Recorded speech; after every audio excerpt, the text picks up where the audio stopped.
Friends, welcome to this Ventures course with David Radcliff. I'm looking forward to sharing this with you. David is going to talk to us about God's earth, our home, engaging creation care through faith. Now, I'm guessing that most of us here already know who David is, but let me just give you a short introduction. David Radcliff is the director of the New Community Project, also known by its initials NCP. It's a small organization with a big goal to change the world. New Community Project focuses on human justice, care for creation, and experiential learning. David has served in various roles in the Church of the Brethren over the years, including as a pastor, director of Brethren Witness for 15 years, and occasionally as a writer for study guides. He and others launched the New Community Project in 2003. So we're really excited to be in the 23rd year now. David is graduated of Bridgewater College, go Eagles, and Bethany Theological Seminary, where he earned a Master of Divinity and a Doctor of Ministry with an emphasis in peace studies.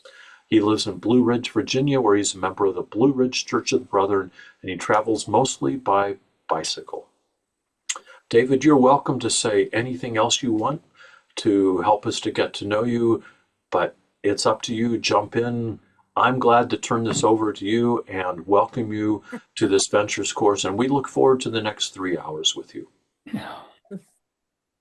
That's an optimistic spin on it right there. I hope it's going to be an enjoyable 3 hours for all of us. This is a new experience for me, this kind of a setting and this kind of a time span. I'll do my best to make it worth all of our while to be here this morning. I plan on learning a lot myself from you.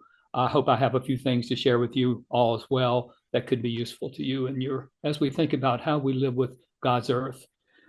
So yes, as mentioned, I am David. I work with NCP. We do have those change the world ideas. Yes, we do. We focus on three things that, in fact, we'll actually talk about all of them today in some regard. Earth care. I mean, we are making a fine mess of a fine planet. Every system really is under stress. And so we'll be talking about that and our role as helpers or also harmers of this earth around us, both collectively and individually. So we'll talk some about that. Also, peace through justice, fairness for people around the world, really, especially girls and women, which you know that's a big part of our work, which also has a big environmental impact. I guess the book Drawdown, which talks about like the 75 most important things we need to do to take a bite out of climate change, empowering women and educating girls are two of the top 10. So this has environmental implications as well as human justice implications in terms of young women and women around the world. Also, we work with Native communities in the Americas, down in the Amazon rainforest, up with the Arctic, with the Gwich'in, and down in New Mexico with the Dene, which we'll talk about all of those if we have time for that today. And then also marginalized people in our own communities, because we got plenty of people struggling right here in the United States in various ways, especially with food security. I guess 14% of U.S. citizens are food insecure at some point in their yearly life. And I just was doing a little math on this, actually, that $200 billion that the Secretary of War wanted to add to the budget to cover the war in Iran, that would feed those people for 10 years. And also having them better nutritionized, better fed, having those people better fed would also, someone estimated, save us $160 billion in healthcare costs because people are eating better. So I'm not a mathematician, but that seemed like a wash to me almost. 200 billion could be redirected to save 160 billion. That comes out all right. It would come up all right for all those people. Anyway, working with those kinds of folks. So that'll be a little bit of our topic today too, fairness for people, because environment picks winners and losers in terms of our destruction of the environment. There are people that are making it okay and others that are struggling desperately almost with food security and other kinds of things. So we'll talk about that. And then the third part of our work is experiential learning, putting us into position to see our world and ourselves differently and seeing where God takes us from there. We feel like you've almost kind of got to be we don't do a huge amount with social media because we're trying to change people's lives. And I think if you want to change somebody's life, you almost got to be in the room with them. I mean, whether it's the Zoom room, as we are today, or the classroom, or the outdoor classroom, as at our sustainable living centers. So the experiential learning part has to do with our learning tours, which some of you in this room have probably been on. Hopefully, some of the rest of you will be one of these days, where we go out and see the world from the Arctic to the Amazon, again to the Dene community. Also, our sustainable living centers, where we practice what we preach. One in Vermont, one in Virginia, putting these kind of environmental practices into practice, so that give people ideas about how we can live better and more justly with this earth and with each other. And then the third part of our experiential learning is my own traveling and talking. I probably do 120 or some sessions a year in schools and colleges and congregations and whoever will have me. And so that's also a big part of our work. Again, we feel like we need to be encountering people in a more personalized way. In fact, we sort of use the 4-H schema.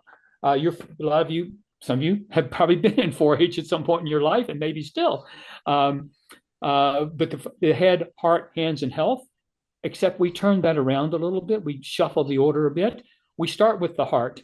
We feel like you've got to almost touch someone on an inner level, or groups on an inner level, in order to get them feeling a different way about the thing that you want them to care about, whatever that thing is.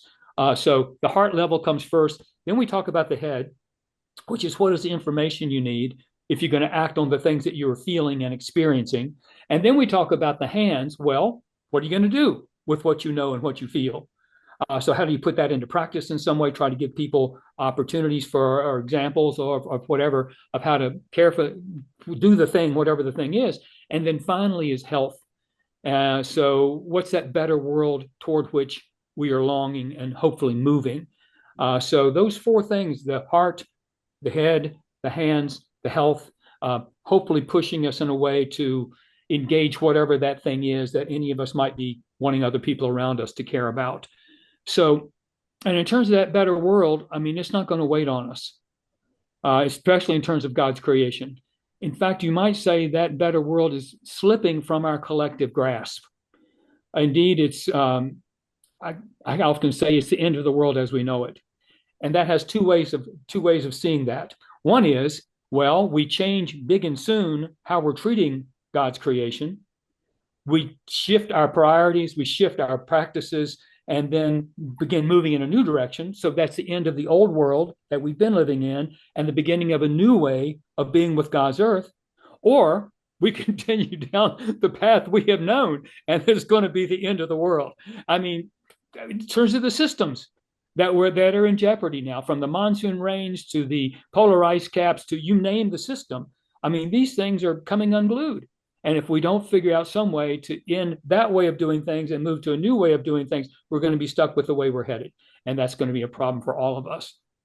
So today we'll be talking about various things, features, factors of this issue that we're discussing today.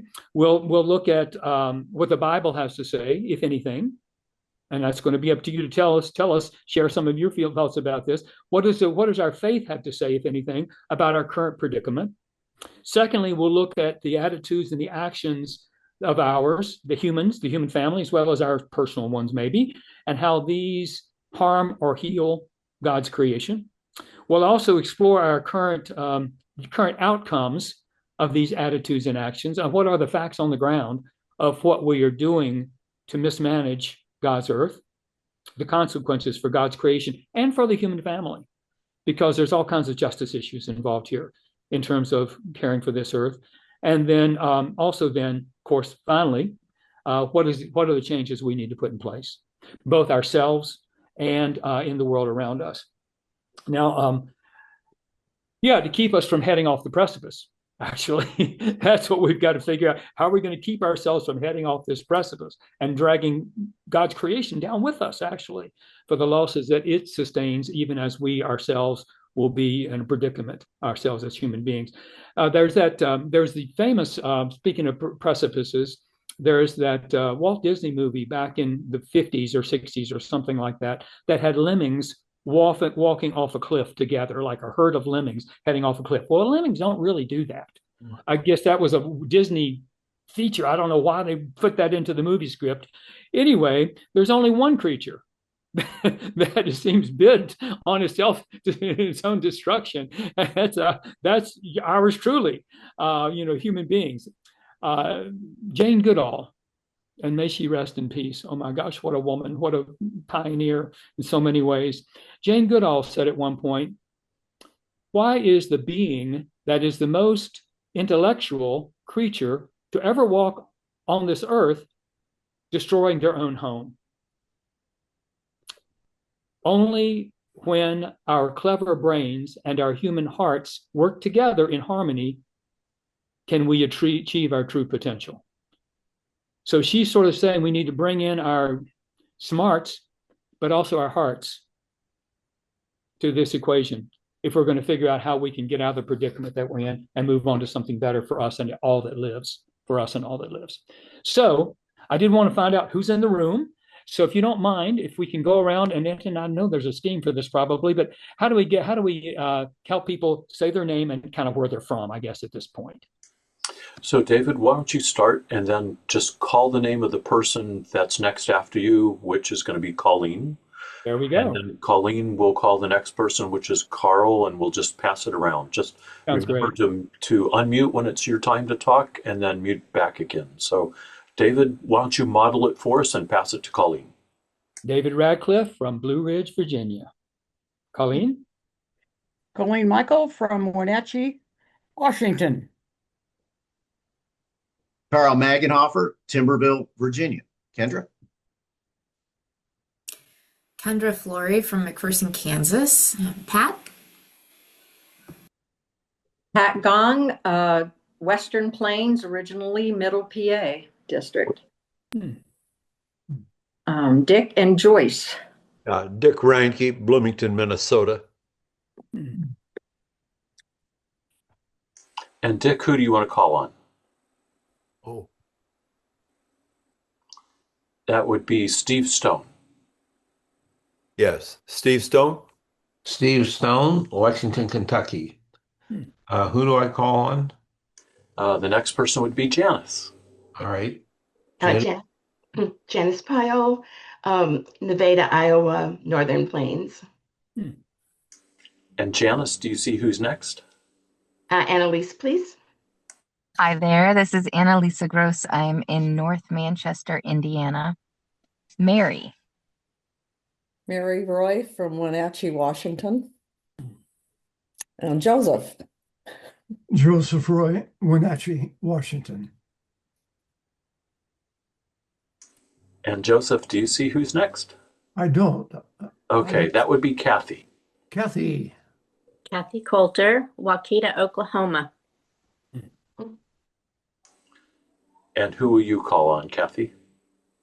Sorry, Carolyn. Carolyn Schrock from McPherson, Kansas. And who? Oh, Judith. Judith, you're still muted, so we'll have you try getting unmuted so we can hear you.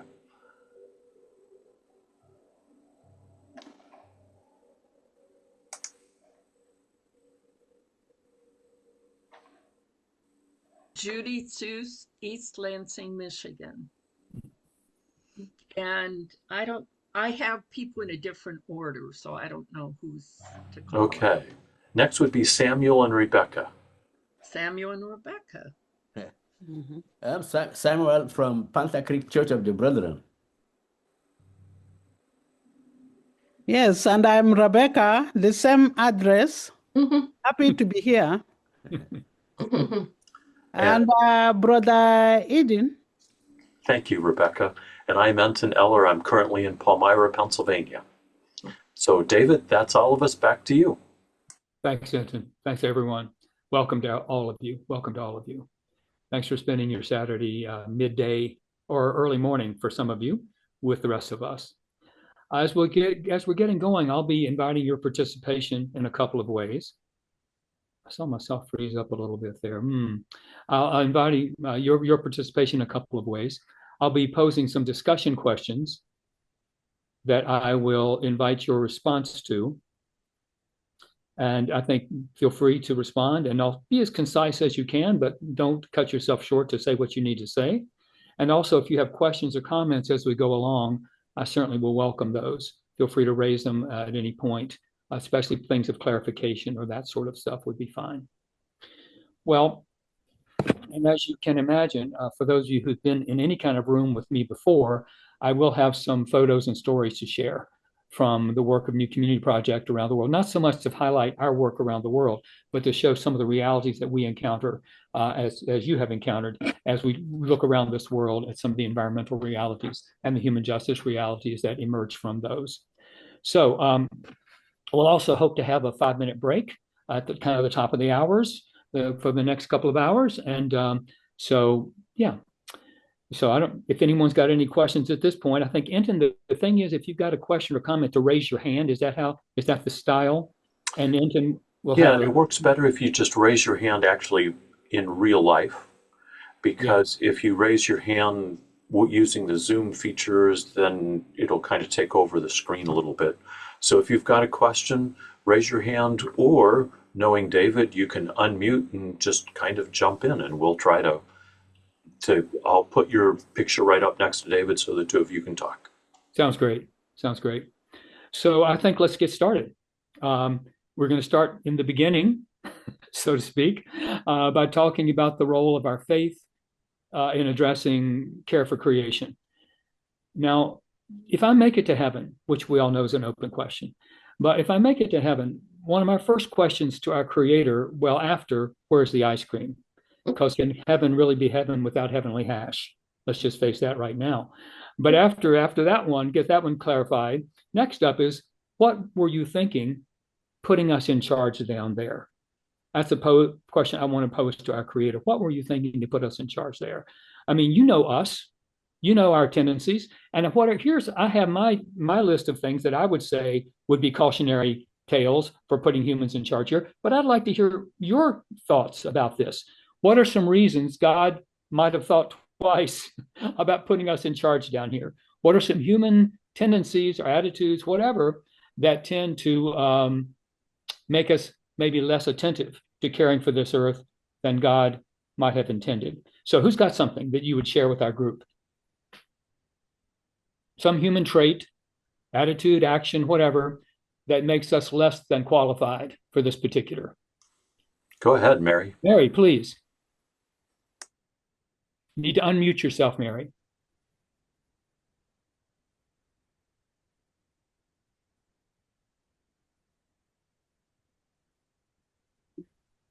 Does that work?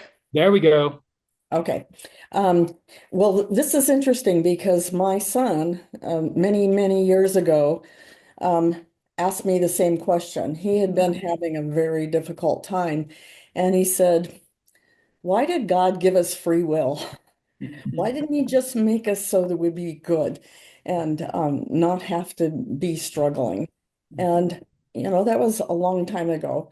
However, I think what I said was that if we were told we had to do something, where would be our creativity? Where would be our passion? We would just be automatons doing what we were instructed to do. And it's harder. It's a lot harder, but I think that's what God wanted, that not to make it harder, but to make us like him, creative, loving human beings. And that can only come through choice, I think. Okay. And so the bottom line on that one is, having choices, sometimes we don't always make the right ones. Right. In terms of this discussion. Yes, very good. Judith, did you have something? Just greed. Okay. Many people, not everyone, but many people are greedy for money or power. And that in turn leads to them doing things that are not good for the earth. Yes. And I find it fascinating that Jesus had to bring this up back in his day. And you're thinking, what was the issue there? 2 donkey garages or designer sandals, or, what was it? But people seem to have that thing to wanting to put materialism above just about anything else in life, including God. And so, yes, so the greed is a fine point to be made. Yes. Anyone else with a thought on this?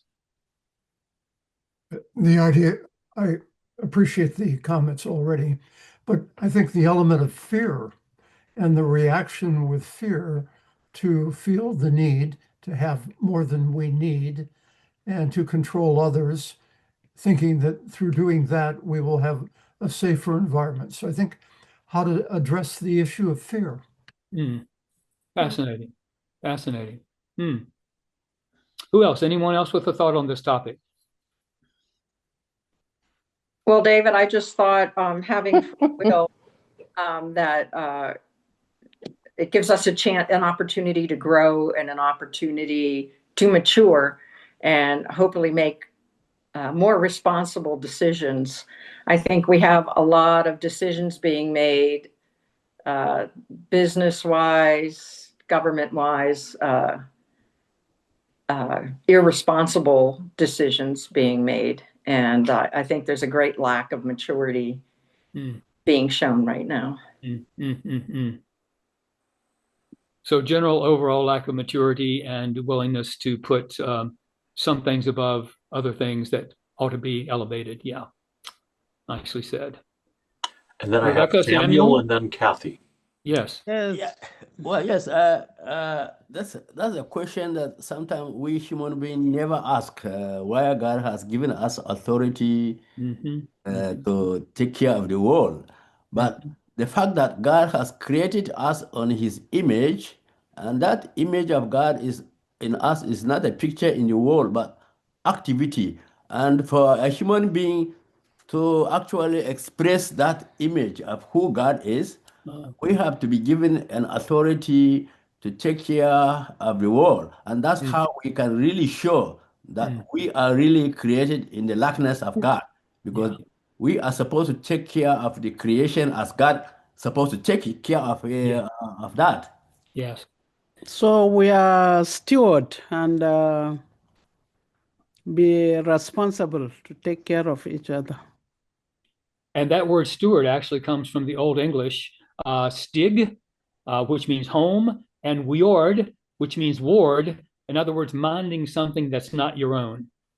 And we can hope, hopefully, God knows something about us that we don't know about ourselves, and that is that we can rise to the occasion to meet this moment in world history, to environmentally care for creation in a way that we haven't been able to this point. But maybe God knows something. We'll hope God's got a card up the sleeve that will help us figure out how to manage this place and steward this place in a much better fashion. Exactly.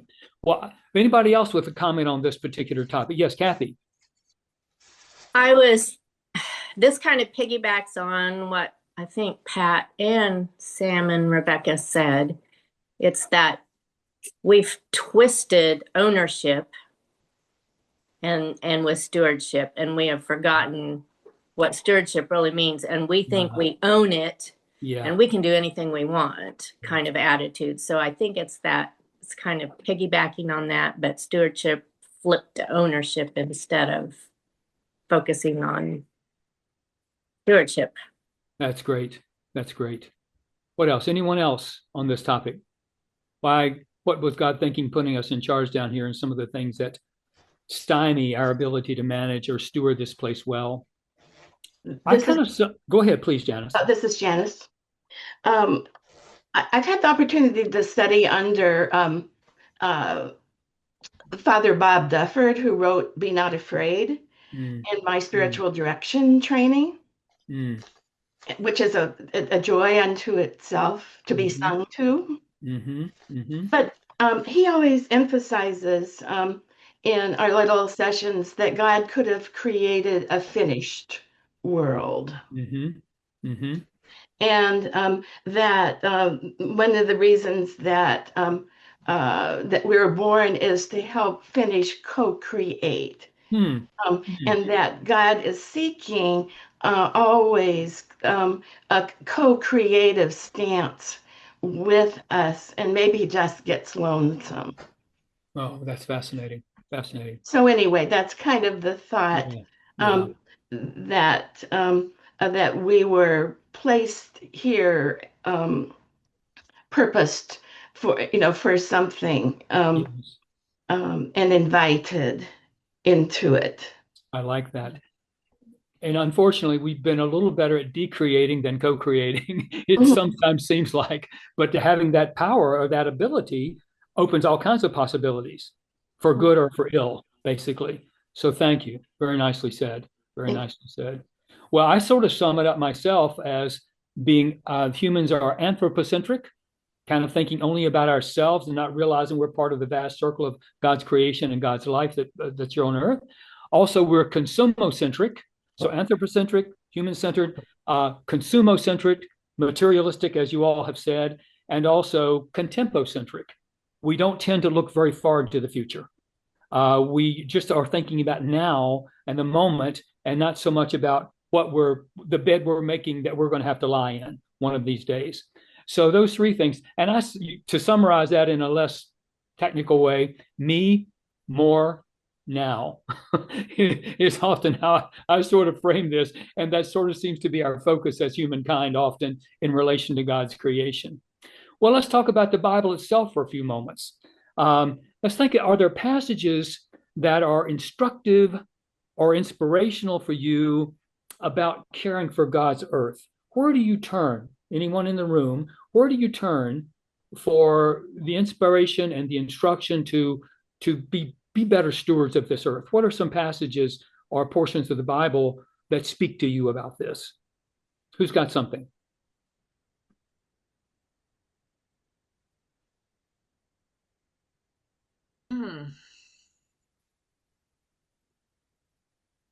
I've got my list here, as you can imagine, so don't give me free rein on this stuff.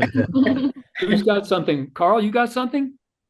Well, I always think about God and giving Adam dominion, and thinking to myself, almost to the first question you asked, it's that parent-child relationship.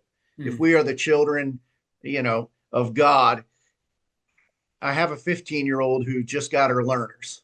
And piggybacking off what Pat said, there is a ownership stewardship situation there. And I don't know why on earth my parents ever let me use their car. That seems nuts to me now. But that's what I think about, is that what an awesome responsibility. And did Adam understand that? Yeah. And I think about how soon after that came God saying, everything's really good. What I've made is really good. Yes. Here you go, Adam. Good luck. That is a ringing affirmation of the creation, as God on every day of the creation there in the Genesis 1, it is good. It is the benediction on every day's work, which is just amazing. And so that is something that kind of calls us to a higher bar. Are we treating this earth as good, or are we more or less trashing it, I guess you could say. But so yes, very nicely said. What else? Anyone else got something? What are some other biblical references that sort of instruct you? Kendra? Several years ago, I was a part of a program led by Victoria Lures, Seminary of the Wild Earth, and her book, Church of the Wild, when I read it, she spoke of a time when she was working through scripture in her own life, and the idea of logos, where it so often has been interpreted as the word. So logos as word, which frankly can be quite limiting.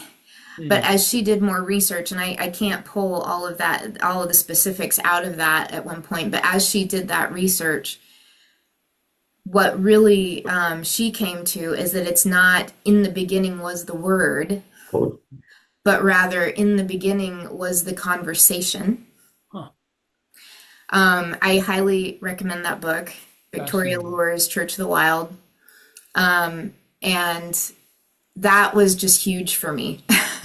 And I think it's possible that the word was used intentionally, because the conversation really opens things up to diversity. And so that has been huge for me in my life. That's some new light for me right there. Thank you. Thank you. Who else? Other favorite biblical passages or biblical, I don't know to say passages, but the way the Bible is calling us toward some different way of relating, or a good way of relating to God's earth. Anyone else with something that you find inspiring for yourself? Anton, please. I'll let Mary go first. Mary, you had your hand up, so go for it, and then I'll go.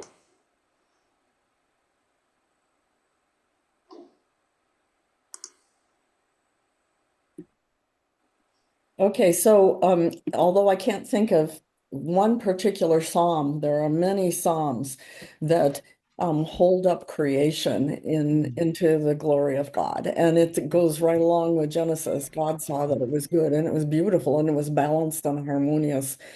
And we have tried to unbalance it. We have. And I think it's how many of the Psalms speak of the heavens stretched out above us, that sort of thing. And now 80% of Americans can't see the Milky Way. So just the inspiration that would call us to that sense of our place in the universe, of being microscopic in some ways. And yet, I said, I was reading, someone wrote today, we are a guard. I was doing over my notes this morning, but someone wrote that we are a garden amidst the void, a garden amidst the void, because it's one little microscopic part of the vast universe, and what's going on here that's so beautiful and wonderful. And now we can't even see the rest of the universe because of our ambient light and all those kinds of things. So, yeah, nicely said. The Psalms for sure.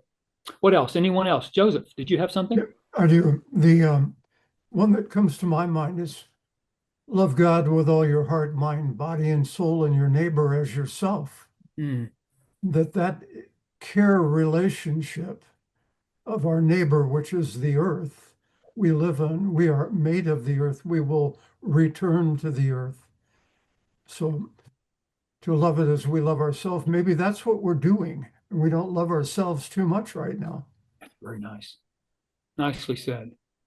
Anton, yes. Yeah, this past Christmas, as I dealt with the scriptures of Joseph being told to name Jesus and realizing that was an adoption ritual, the one who got to give the name thereby claimed that baby, I realized the same applies to Genesis, where Adam is given the right to name the animals. And that's not just a fluff thing. That's saying you're responsible for their well-being now. You have adopted them. They are your children to care for. Nicely said. That was also one of mine. So I'm going to go on my little list here of things that I wrote down, just mostly from Genesis, from other places as well. And one of them was the power and the intimacy of naming, which is a special opportunity and obligation, as you're pointing out, and very nicely said.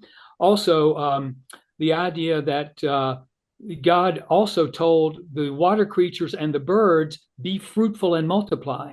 We typically think that was just God saying that to humans, but God said that to the birds and the beasts of the oceans, along with saying it to human beings, which we've been much better at it than they have in terms of spreading and influencing and taking possession of and all those kinds of things. But God also gave the creatures that same opportunity. Also, in Genesis 1:11, God says, let the earth bring forth. It's like the earth has agency. The earth has a role to play here, just as someone was saying a while ago, that humans, with our creativity, we have agency, but so does the earth. The earth is bringing forth, which I, by the way, think gives room for evolution. Honestly, the creation is involved in the creative process. I think monarch butterflies is just one small example of many that are finding their wings are getting larger now and longer because they're having to migrate further. They are adapting to the realities. And that is kind of what evolution is about, is adapting to your realities. And so that's another thing that I have found inspiring. The Sabbath rest on the seventh day, that life is not just about production and consumption. There's room for rest. Even by the maker of the universe, there needed to be a day of rest. And so the idea of a Sabbath break, that in the routines of life, let me see if there's anything else I had here. And also, there are trees at the beginning and end of the Bible that both offer life and limits. And so just that foundational aspect of, the one tree is offering life, but the other one's offering, the tree of the knowledge of good and evil, of which we are not supposed to eat. And it's almost like the scriptures telling us that if you feel like you have all knowledge to make right and wrong decisions in this world about everything in an absolute way without bringing God into the circle of conversation, then, we've probably got a problem here. Because I think, science, I'm not a science doubter in any way, but, in terms of some ways, science and technology have kind of gotten us into the fix that we are in. We've been able to so manipulate this earth. And it's sort of like Jane Goodall's comment, where we really have the intelligence, but sometimes the heart doesn't match. And so putting the tree of life and the tree of the knowledge of good and evil at the same kind of same environmental aspect, dimension there reminds us that life is to be had, but also knowledge without heart and without compassion is void and can lead to all kinds of unpositive outcomes. So those were a few of the things that I came up with as I was thinking, especially back on Genesis. And also, as far as I can tell, correct me if I'm wrong, but until the flood, humans were vegetarians.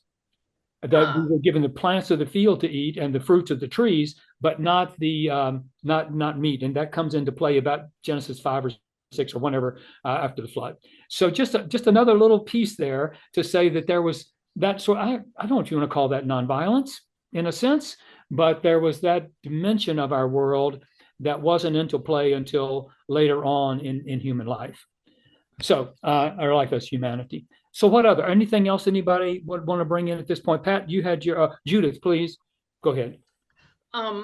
This may be a bit tangential, but is it narcissistic for us to believe we are the earth is the only planet where God did creation and gave humans dominance to some extent? I don't know. We don't know.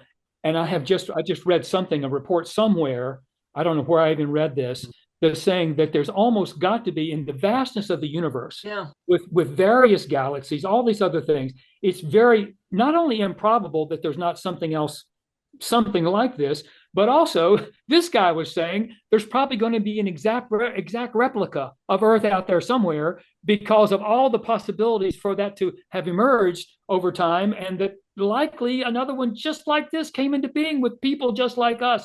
I don't even know. I'm not going to go there. But I think what you're saying, there's no reason to think that that's not the case. I mean, with the vastness of the universe. Yeah.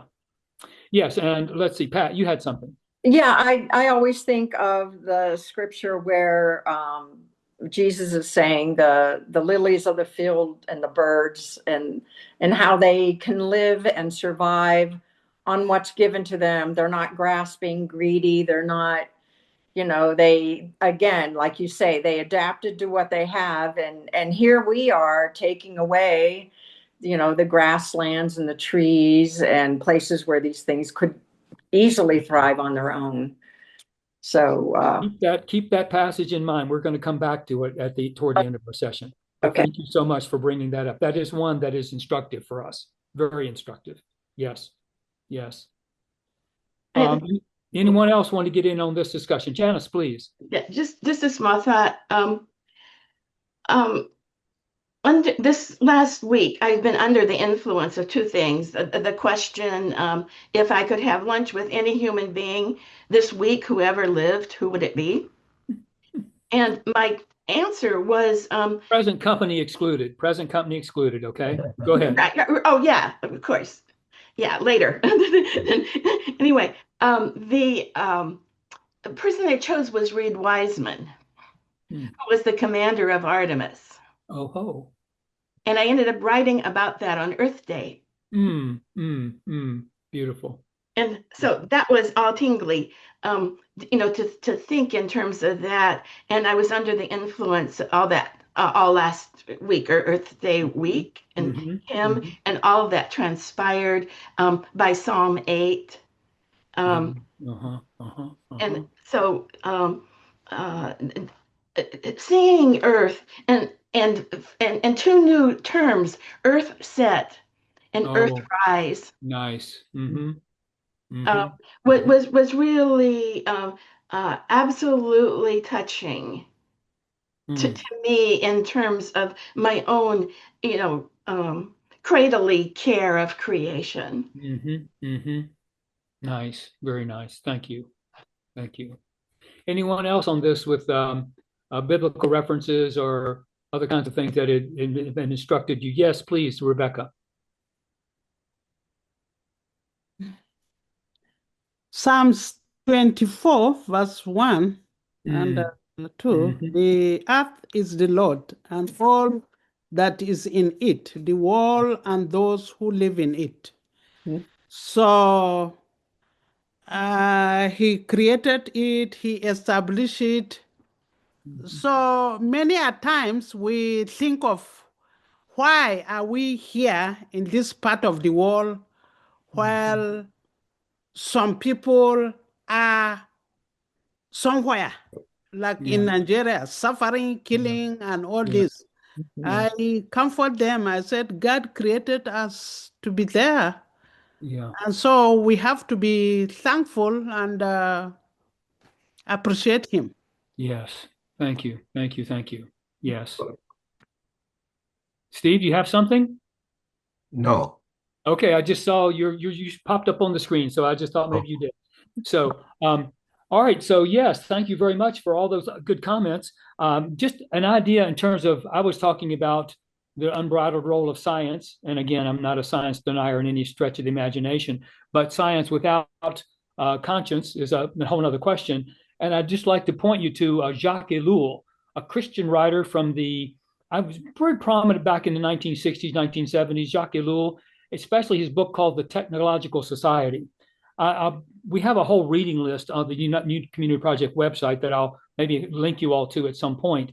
But one of the books that have been very instructive for me is the role of technology in our world and how it can be without conscience.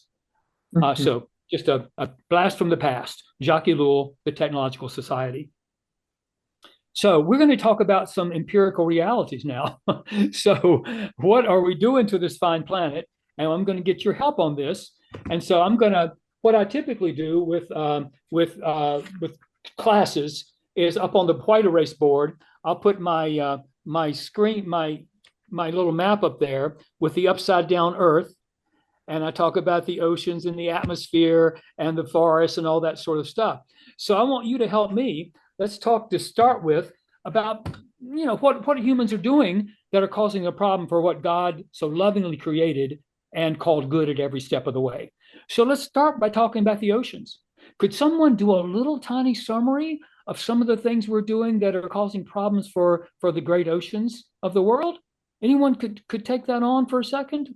I mean, I can do it, but I'm happy for you to do it. Some of the main things that we're doing that are causing problems. Yes, Kathy, please. Plastic pollution. Plastic. Oil tanker pollution. Yes. And I'm sure there's more, but those were the two that came up on my mind. 2,000 dump trucks load of plastic into the world's oceans every day. They say there are 24 trillion microplastic particles at the upper level of the oceans. So if we don't figure out plastic's going to figure us out. I'm just going to say, so that's a clear and present. Oil pollution. A young guy asked me in Warrensburg, Missouri last fall when I was doing school presentations out there, how much oil goes into the oceans every day? I didn't know. I had to go home and look it up and got back to his teacher the next day. 1 million gallons a day. So pollution of various kinds. So those are two. And there may be other pollutions that some of you want to mention. Joseph, go next. Oh, the overharvesting and the raking of the bottom of the ocean to get the last particle out. The damage that does to any sustainability there. Yeah. They say 90% of fish species could be almost eliminated, if not severely reduced, by the middle of this century because of overharvesting primarily, but also climate change is another factor. So yes, thank you very much. Yes, Pat, go ahead. Also, overharvesting on Earth as well. We have all of the chemical runoff that goes into the ocean from agricultural chemicals and And I just wanted to say, I recently read a study from the University of Mexico Brain Center, and they say now in the United States, the average human brain in the United States contains at least a teaspoon of microplastics. Yeah, it's everywhere. It's in the water, it's in the air, it's in the food. Yes. And it's higher in some other countries. And also, I want to point out that I think the ocean is absorbing the heat, and the temperature of the oceans are rising, and off corals and a lot of our food chain beginnings, which is devastating. Yes. So the warming of the oceans, it expands the ocean. I mean, because a warmer water expands as it warms, so it leads to sea level rise. Also, the warming of the ocean, warmer water holds less oxygen, which I didn't know. But fish are having to migrate. I guess cod are moving 10 miles per year northward in the Atlantic in order to have enough oxygen in the water that they're trying to breathe. Which, we think fish breathe in. Well, that's crazy, but of course they do. And so they're having to move northward to relocate themselves, you might say. Warming also evidently affects the amount of storm, the severity of storms. Ocean water is warmer, creates more violent hurricanes, of course, which comes back on people as well as, I guess, everything else that lives in the ocean around there. And also creates more water vapor. As water warms, it kind of puts more vapor up into the atmosphere, which is water vapor is actually a climate change gas, which we don't think of it that way, but it is, along with carbon dioxide and nitrogen oxide and that sort of stuff. So yes. Well, you've gotten at a bunch of the good ones or bad ones, however you want to frame this, about the ocean. Mary, did you have something else? Anyone else have anything on the oceans you want to say before we move on? Sure. To the next biome? The changing of ocean currents, which is disrupting entire climate situations on land as well as the ocean. And we're going to get to that. I've actually got pictures of Greenland I'm going to show you that have to do with the changing of the Earth's currents. Exactly. Very nicely said. Also, acidification, which I don't think I mentioned or we didn't mention, but carbon dioxide settling on the ocean waters creates a chemical reaction that makes the waters much more acidic. I guess to the point that shellfish can't form shells. And if you're a shellfish, that's got to be embarrassing for one thing. But also, you just can't do your thing as a shellfish. So all the things they say it's going to take thousands of years for the Earth's oceans to return to balance. Just after what we've done already, not to say what's coming in the pipeline to the oceans. So the oceans, yes, boy, oh boy. All right, so let's talk about the atmosphere for a second. What are some of the main human impacts? Yes, Judith, please. Got to unmute yourself, Judith. Unmute. There you go. Mining the ocean floor. Oh, yeah. Is another, I can't remember if that was mentioned, is disrupting the ecosystems. Yes. It reminds me of what they say out in New Mexico at the Liebrook Center there, where the Church of the Brethren has been involved for many years. Daniel So says, these trucks roll through here with the fracking process. These trucks roll through here. They're not thinking about the land. They're not thinking about the water. They're only interested in what's 1,000 feet underground. And so this same idea that you're just about getting the resource that you want, no matter the consequences, the ripple effects or the tidal effects, you might say, on everything else that's down there. Yeah, nicely said. Okay, how about the atmosphere? What about the atmosphere? What are some of the main things that we've done to fiddle with the atmosphere, you might say? Who's got something? Yes, please, Mary. Mary, and then we'll get to Steve. Mary, please. Fossil fuel burning, which puts all kinds of pollutants, including methane, into the air. Methane being even more interactive with heating the earth than carbon dioxide. 83 times more from what I've read, 83 times per molecule. It only lasts for 20 or 30 years in the atmosphere, but while it's there, it has an outsized impact.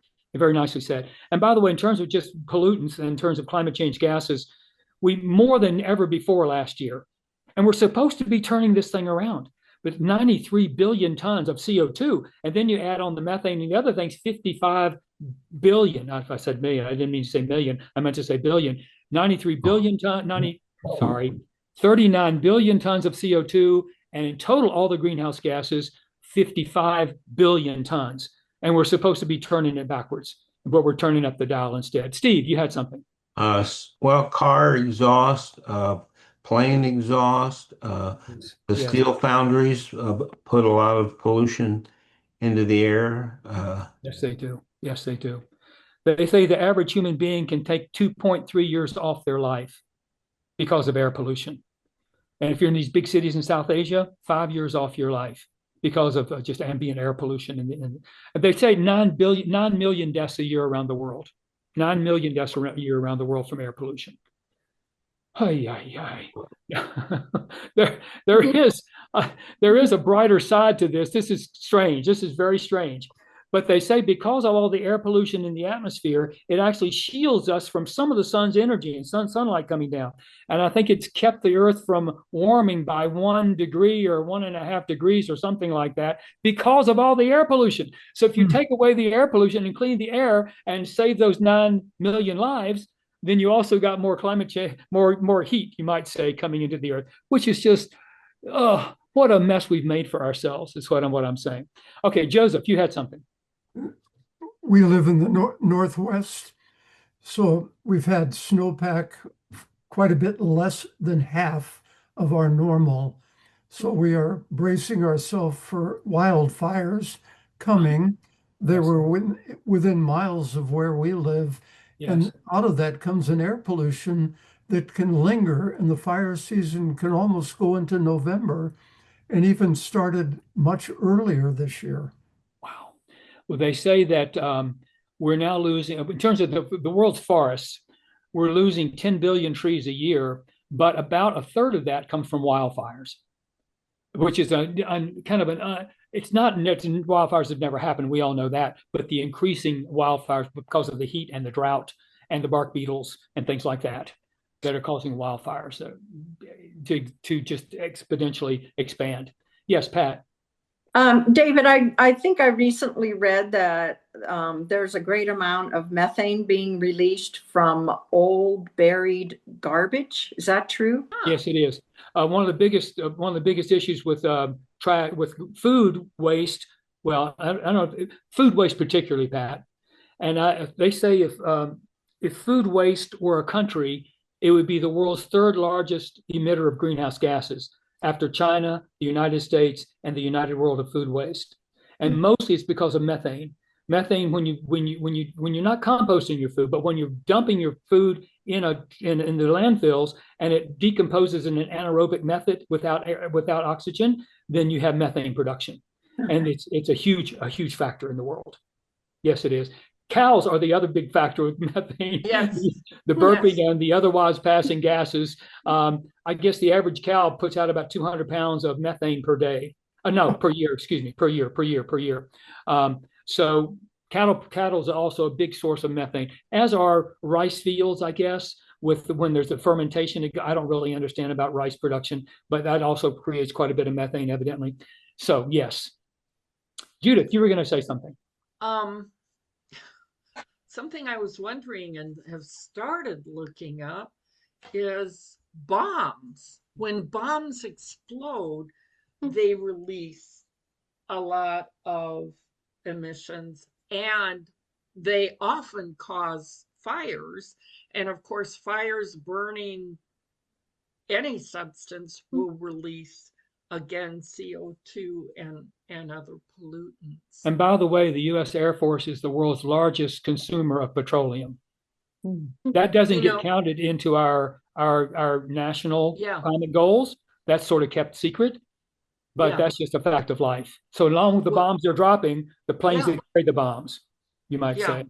And along that same line, I just read or heard the other day that the U.S. military, with using the fuel and burning it and dropping bombs and transporting things, in ships or planes, that the U.S. military causes the creation of more greenhouse gases than many countries. Oh, I'm sure that's the Just case. our military. I'm sure that's the case. Thank you for sharing that. I'm sure that's the case. Yeah. All the reasons not to be going to war. All right, so Yeah. let's move on. I can't believe we're almost an hour into this session. Where did the time goes when you're having fun? But I have a lot more to cover. But I also wanted to just bring in insects for a second. Huh. Insect populations are going down 1% to 2% per year around the world. Wow. Who can give me a quick summary, first of all, of why that is, and secondly, of why that matters? Can anybody give us a quick summary of that? Why are the population of insects going down so rapidly? Yes, Mary, please. Okay, I don't know how quick this is, but pesticides in agriculture. Yes. Eradication of insects, like fogging for mosquitoes and stuff like that. Yes. DDT was so prevalent, and it was so evil for birds and the insects that the birds eat. There's habitat destruction, and like raking up our leaves and deadheading all of our plants in our yard. As soon as the flowers have gone, destroys habitat for insects, and yes. people don't think it looks neat, and so they rake them all up and put them in the yard Yes. waste. Yes. Neatness is one of our sins in America. Neatness, and the third main factor for insect decline is climate change. So pesticides, habitat loss, and climate change. And then also rainfall patterns can also be one, because dryness causes big problems for insects, especially if it's a drought situation. Joseph, did you have something? Unmute. The term windshield effect. Oh, We yeah. used to have lots of bugs, and you'd see them on. We don't have that anymore in our windshields. Exactly. Very, very seldom. Exactly. Other point being that Cornell University and their work with birds estimate that through the last so many years that half of the population in terms of numbers of birds in the world are gone. Yes. Because of habitat, because of pesticide, and lack of food, insects. Exactly. They say 3 billion fewer songbirds in North America since 1970. And for all those reasons you just mentioned. And I, as a kid, also remember driving to Roanoke on our every other week grocery trip. Back when I was a boy, the windshields and the headlights would be covered with bugs. You don't see any anymore. You rarely see a bug. So yes, all those things you said exactly right. Let me see if anything else I want to say about this before we move on. Well, we talked about, I guess, a barn swallow chick needs 200,000 insects to be fed it by its parents before it leaves the nest. And where are they going to get these if the insects are not with us anymore? And of course, all the other things insects do, the pollination, which we didn't really talk about yet, but the pollination, the decomposition of roadkill, which I see on my bicycle rides all the time, the decomposition of roadkill, and also the food for all the other creatures, not just birds, but so many other creatures. So just the smallest, there's a great book. Let's see, here's a book for you. I've got these books that I want to recommend to you, but one of them is called, I thought I had just a moment. I think I can find it. Yeah.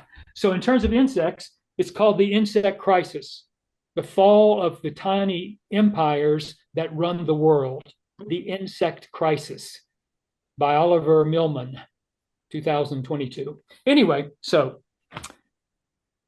I wish I had majored in biology when I was at Bridgewater. I didn't know then what I know now. I wouldn't have done so much book learning in the meantime. All right, so we're going to shift. So you've done a nice job of summarizing some of the main ecosystems that are struggling because of human malfeasance, we might say, from the oceans to the atmosphere to the insect kingdoms or queendoms, as the case may be.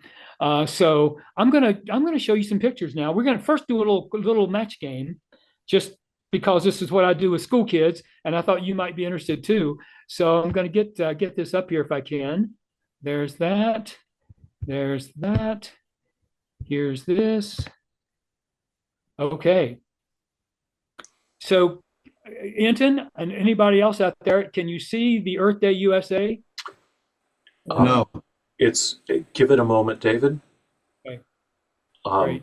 We see your picture, and we don't quite see Earth Day USA, but I bet it's coming. There, now it's up. There we go. So this is a little match game I do with kids in classes, high school classes particularly. I modified for younger ages groups, that sort of thing. But I just think it's instructive to say, at New Community Project, we're pretty big on personal responsibility, as I think are many of you all. So we kind of put the pressure back on us to think about our consumption patterns. They say 60 to 70% of our greenhouse gases are a result of household consumption, which is, on the one hand, that's kind of disturbing to hear. But on the other hand, think of the opportunities that provides for doing things differently and better. A lot of this is in our hands, is kind of what I want to say. So there's the numbers on the left that we match up with the things on the right. So they're not across from each other, because it's a mixed bag. So I want to make kids try to guess which one's which, but 8 billion, 300 million, 60 million, 1 million, 200,000, 430, and then 4. And we match them up with the things on the right. I'll let you just think about this a second. All right. In your own mind, how many trees do you think it takes to make paper? It's one of those numbers on the left. Now, we're not going to take guesses and stuff, because I don't want to be grading you guys on this kind of thing, because I had a chance to look it all up before we started. 200,000 trees a day. This is one day in America. That's why I call this Earth Day USA. One day in America. So this is our consumption patterns for one day. So 200,000 trees to make paper. And I hope to never use another clean sheet of paper. Here's my notes for today. Don't try to read them. There's on the back of something else. I have no idea where I got it. So just trying to think of how we can be paper free in our world as much as possible. 200,000 trees. How many pounds of food waste in America every day? Anybody got it? Just in your own mind, which one of those numbers on the left, pounds of food waste? In this case, it is directly across from 300 million pounds of food waste in the United States every day. We already talked about the impacts. You can think we talked about the back end impacts of food waste with the landfill, with the methane creation. There's a front end. We waste 40% of the food we grow. We waste 40%. And for all along the food chain, but mostly in our own refrigerators, in our own household, but some in the fields, some for just packaging issues and whatever it may be. Anyway, but on the front end, you can think 40% of what we converted from habitat, wetlands or forests or prairies into agriculture, 40% of that we didn't have to convert. We could. It's disrespectful to the natural world that we grow all this food on land, then we don't even use the food. Second, the next one is parts per million of CO2 in the atmosphere. You may be aware of this number. 430 parts per million. The reason that's significant is that at the beginning of the Industrial Revolution, in the mid 1700s, that sort of thing, there were 280 parts per million. Now there's 430 parts per million, and these are the climate change gases that are trapping in the sun's energy and heat, which we all know. The last ice age was 180 parts per million. So the last ice age was only 100 parts per million on that side of normal, you might say, of 280. Now we're 150 parts per million on the far side of quote unquote normal. If we got an ice age out of the first, what are we going to get out of the second? You understand what I'm saying here? The next one, how many miles do we drive? Think big on this one. I always tell the kids, 8 billion miles. On average, every mile we drive a pound of CO2 into the atmosphere. Every mile you drive, a pound of CO2, which, it almost blows the mind, but it's true. And then how many critters are killed by all that driving? Every day in America, 1 million. I see them on my bike rides. It's carnage out there. And then finally, the next one, how many water bottles into the trash? Only a few numbers left, 60 million. I tell the kids, every month, that's a tower to the moon. if you stack them one on top of the other. And that kind of puts it in quick perspective, especially since we just got finished circling the moon here recently. But just to put that into people's minds, we throw away 167 million aluminum cans every day, and not recycling an aluminum can is like filling it half full of gasoline and pouring it out. That's how much energy is wasted by. And plastic, back to plastic for a second, 460 million tons of plastic the earth generates every year. The earth doesn't generate it. Well, the earth does. And in the final analysis, the earth did generate it. But the humans created 460 million tons of plastic a year. About 6 to 8% of that is recycled, and all of that's downcycled over time. So it doesn't really have a long time usefulness. But 6 to 8% is recycled, twice that much into the ecosystem. About 15% of all the plastic we generate ends up in the ecosystem. So and then next, the final one, how many acres per person for consumption and pollution? In other words, stuff that we take from the earth and forests and things that need to soak up our pollution. How much land do we need? Wow. We're going to take care of that. Well, 4 acres is what's available to each person. Currently, the global average is 7, and the USA 20 acres. So the old saying is, if everybody consumed like we in America, we'd need 5 more planets. Yeah. And everybody wants to. Everybody wants to. 5 more planets. So that's a little bit of where we are. I'm going to show you 3 pictures and we're going to take a break. I can't believe our time has gone by. This is incredible. All right, so I'm going to show you 3 more pictures and we're going to take a break. So, okay, let's go. Come on, let's go. Come on, you can do this. You can do this. Come on. All right, what can I do here? I see your mouse. There Do we go. you need There we help? go. There we go. Dumpster. So my first experience of food reclamation, dumpster diving, was that I was living in Arizona for about 10 years, and I passed by a store that just been built, a Sprouts store, which some of you in the West have. I don't know that we in the East have Sprouts stores. Anyway, so I saw a dumpster there behind the new store. I thought, well, I'm on my bike ride. And so I stopped by and I thought I'll find if there's some aluminum cans that I can recycle in there, because that's often, very something I'm looking for from trash cans. And no, there was all this fresh produce in there. I loaded up my backpack. I mean, it was just incredible. Eventually, I went in and talked to the manager after many days of getting it for myself. I went and talked to the manager, and he said, people won't buy stuff unless it's perfect. A little scratch, a little dent, a little withered skin on the cherry. I mean, those cherries I can't afford, but I could sure afford them out of the dumpster. And so he said, so part of it's on us that we sort of expect perfection in situations like this. So we are to blame sort of for our own predicament. And this is coming home from Alaska last year. Me and you and Benjamin we were at the Anchorage airport. There's my boxes from our camping trip up in Alaska, which any of you are welcome to go with us on this year if you want to. Anyway, there's my equipment back there. Anyway, I always cruise the trash cans in airports. Airport food is very expensive, and people throw stuff away. I just can't believe they throw it away. Anyway, I don't think they can take it on the plane. Anyway, I was cruising the Anchorage airport, found these boxes sitting on top of a trash can with just almost intact pizzas in them. It was amazing. And so Ewan and I, of course, we partied down right at that moment. And then finally, my final picture, we talked about roadkill. The most painful thing I find are eastern screech owls. I mean, I see this stuff on my bike rides every day. Eastern screech owls, they'll fit in the palm of your hand. Beautiful auburn feathers. Picked the wrong time to cross the road, got whacked on a windshield.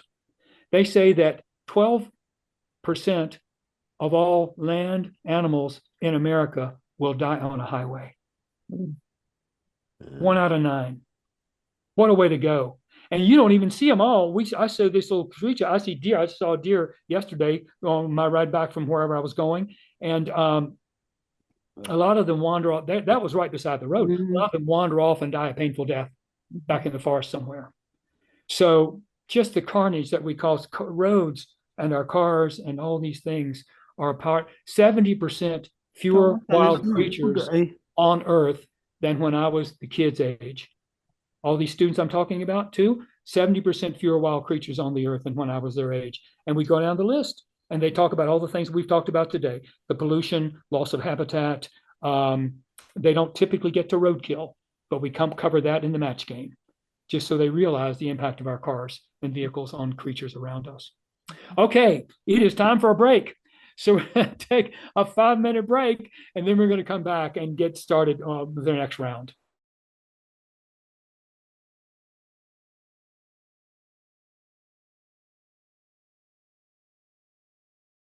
All right, so here we go. All right, so welcome back, everybody. One thing we didn't talk about a few moments ago, I think Joseph someone brought up the mining and of the deep sea floor and that sort of thing. Humans extract 100 billion tons of stuff from the earth every year. That's a huge amount. In fact, all of human construction now equals the weight of all living biomass on the planet. Our artifacts, whatever that word is, of the things we have built weigh as much, 1 trillion tons, weigh as much as everything else on Earth. So just to kind of put this into perspective, of what we've extracted and built, and then what the rest of nature has to offer. I guess the average American needs 25 tons of stuff every year to maintain our lifestyle. And that doesn't mean stuff that's going to end up in your closet or your refrigerator or my refrigerator, but all the stuff that's created for our economy in the United States, 25 tons per person. So we just have a huge footprint as Americans particularly, but also all the rich world societies have a huge footprint. So we are now going to have a little encounter with the natural world, God's creation, non-human part of the creation, as sort of the facts on the ground, or the facts on the wall, as the case may be here. I lived out in Arizona for about 10 years, and we were thrilled when a mother hummingbird made her nest on our wall in the trellis there, you can see there. So here's the mother hummingbird. Then there were the eggs laid. So I would go up when the mother's away and take photos, get on a step ladder, go up, take photos of things happening. And at some point they hatched, of course, as they will. And when I rustled the trellis or the leaves on the trellis, they're coming up, and they thought I was mama coming home with lunch. Well, I guess the mother hummingbird eats insects and then regurgitates them back to the babies. I wasn't sure I could pull that off. Anyhow, and there they are as like elementary age hummingbirds. Oh, they grow up so fast, don't they? And after this was all over, I put a dime. You all may have had many experiences with hummingbird nests. This was my first encounter. So I was a little just awestruck by this whole process. Anyway, after it was all said and done, I put a dime in the nest to show how big the nest isn't. Just, fascinating. And then there they are as the kids are growing up. And this was a particular day when it was warmer than normal, as it has been lately in Arizona. Any of you who know, well, all over the country, actually. And by the way, just while I'm thinking about it, they say by the end of the century, Michigan is going to have the climate of Georgia. I mean, just think about that in terms of the heat. Anyway, but here in Arizona, this particular time of year in March, I think these pictures were taken. The average temperature is about 81. It was 94 that day. And I was feeling like, and this is how birds respirate. That's how they cool themselves, like that, like a dog panting. And I actually thought these birds were going to die. In fact, I posted all this on Facebook, which you've got to do to make it real, after all was said and done. And a woman from Fort Wayne said, yes, I had the same situation, had them in my backyard last year on the west side of my house. A mother robin laid her eggs. All 5 eggs hatched. The chicks were growing, but then they died one by one because it was much hotter than normal in Fort Wayne. And so I was very afraid that was what's going to happen here. So I thought, what can I do? What can I do? So we've been trimming some bushes in the yard and I put up a shade structure for this mother hummingbird and her chicks to kind of keep them from being directly affected by the sunlight coming in and the warmth that would bring. And someone said, well, weren't you, what was the word they used? Weren't you impacting nature?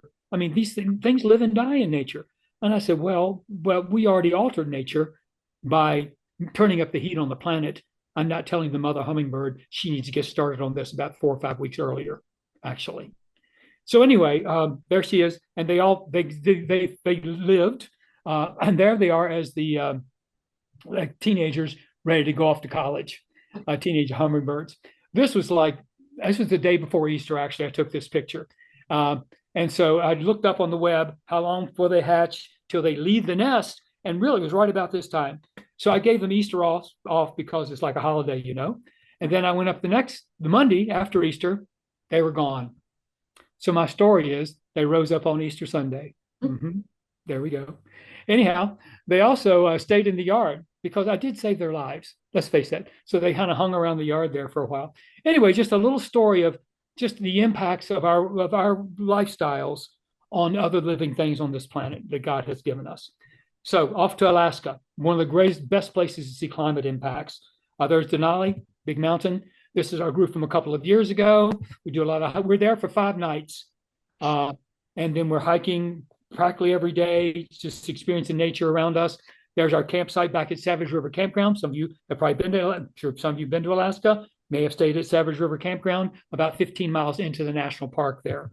A couple of 6-7 years ago, we're going back to our campsite. We haven't even set up our tents yet. The driver of the bus spots a mother grizzly and 2 cubs beside the road. He stops. We're taking pictures. She charges the bus. It was a moment. I'm just going to, well, we all wet our pants. Other than that, it was a great experience because we got to see a mother grizzly bluff charging a buck. She came running up to the bus, skidded to a stop on the pavement, just like that. Oh, it was something. Plus, we had an emergency exit, so we were good. We always have the bear talk. We also have the wolf talk. There's a pack of wolves just above center of the picture there, black, silver, silver, silver. We don't see wolves anymore. This picture was taken maybe 14, 15 years ago. I've been going to Alaska to Denali for about 20 years now. Anyway, this was taken 14, 15 years ago. Now the state of Alaska has changed the rules. So when wolves wander outside the national park where they're protected onto state park lands, they can be shot.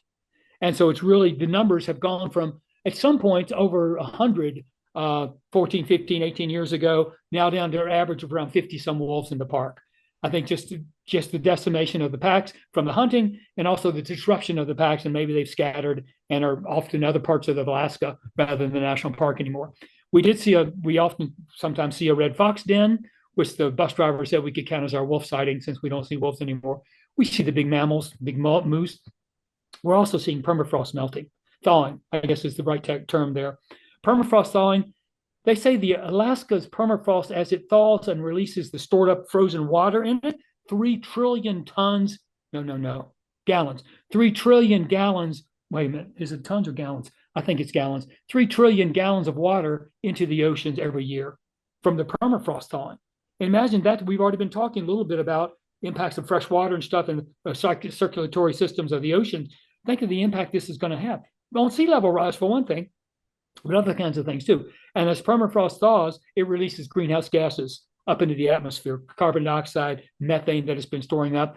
I guess the permafrost holds about 600 and some billion tons of greenhouse gases, but it's thawing and that's being released. And that's an issue for our world. We always see a big bull caribou on top of the one mountain that we hike called Mount Margaret. The ranger said it's a grazer, not a browser like the moose, it's grazing.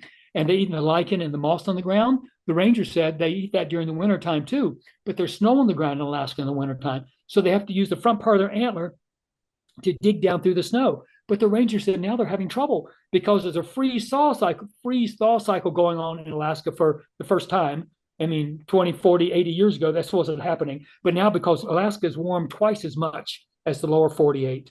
Anyway, freeze-thaw cycle, so you get a crust on top of the snow, which makes it hard for the caribou to get down through the snow to get their food. Again, the things we were doing to nature. Same thing with Dall sheep. Dall sheep population in Alaska has gone from I can't even do this on our screen here, from 1,800 12 years ago down to 800 now. Dall sheep population in Denali National Park. They think because the snows are too heavy. You know, the warmer atmosphere holds more moisture. So when it rains, it pours. When it snows, it dumps. And these sheep also have to get out under the snow to get their food in the wintertime. Plus, the young ones just can't get around. The snow is too deep. So it's been, really a depopulation of Dall sheep in Denali over the last 12 dozen years or so. Okay, and bark beetles and killing the forest. And, you got the trees can actually put up something in their sap that wars off the bark beetles when they're healthy, when the trees are healthy. But now it's so hot and dry, the trees aren't healthy. The bark beetles can tell the trees are weak. Plus, the bark beetles are moving further north and expanding their population because the winters aren't cold enough to kill off the larvae anymore. And then they can move further north because it's not so cold further north you go in Alaska anymore. And then the trees are weak, so they burrow in, lay their eggs, kills the trees. Got millions of eggs, as in the American West, west of here, but also up in Alaska, millions of acres of dead trees. And so then those lightning storms come, you got the forest fires. They say every day in America, 2,000 acres burns. Lower 48 in Alaska, half of that in Alaska. So yeah, there's a glacier at the top of the picture there. You can see that little patch of snow above the people with the white jackets on. In 1926, this glacier was right here. So that's 100 years of retreat for exit glacier. And you can see a succession forest has come on since then. There's the first year we took a group to Alaska on a learning tour, 2003. There's exit glacier from a different perspective. That's the same glacier, different look at it. That's 2003. This is last summer. One more time, 2003, 2025. So these land-based glaciers are the main source of sea level rise around the world, including Antarctica and Greenland and all this stuff, but they're going fast. Also, one more thing I want to show you, in case we don't get to it. Look at the trees. Look at the tree cover here. Look at those smaller trees in the foreground 20 years ago and how much they've grown. The tree line is moving north, and trees are growing much more rapidly now because of the warmer climate and the melting permafrost, basically. And by the way, warmer climates and trees, free forests, don't absorb as much CO2. So it has all kinds of repercussions. We'll talk more about that later, maybe. Anyway, we take groups up there. I already told you that. Anyway, there's Anna on the left with her friend Olivia on the right. After we got home, she went with us in 2021, I think, to Alaska. We got home, and about 2 or 3 months after that, I got an email from Anna with Anna from Denali in the subject line. I knew exactly who it was. She said, that trip to Alaska changed my life. This is why we do these things. This experiential learning, part of our work at New Community Project, and maybe part of your own work in your own congregation, wherever, is to get people exposed to things that have the ability to impact them. Anna said, that trip to Alaska changed my life. She said, now I'm getting ready to go off to Virginia Tech this fall. I want to change my major to green engineering rather than just plain old engineering. She said, also, now I don't want to make pizzas this summer. What do you got for me? I want to do something more meaningful in terms of climate change. So we put her at work at our sustainable living centers in Virginia and Vermont. She spent some time in each one of those, just kind of getting her feet on the ground and doing sustainable food production in a way that respects the climate. So anyway, there's Anna from Denali right there. And this last year, she was an intern for a green energy company.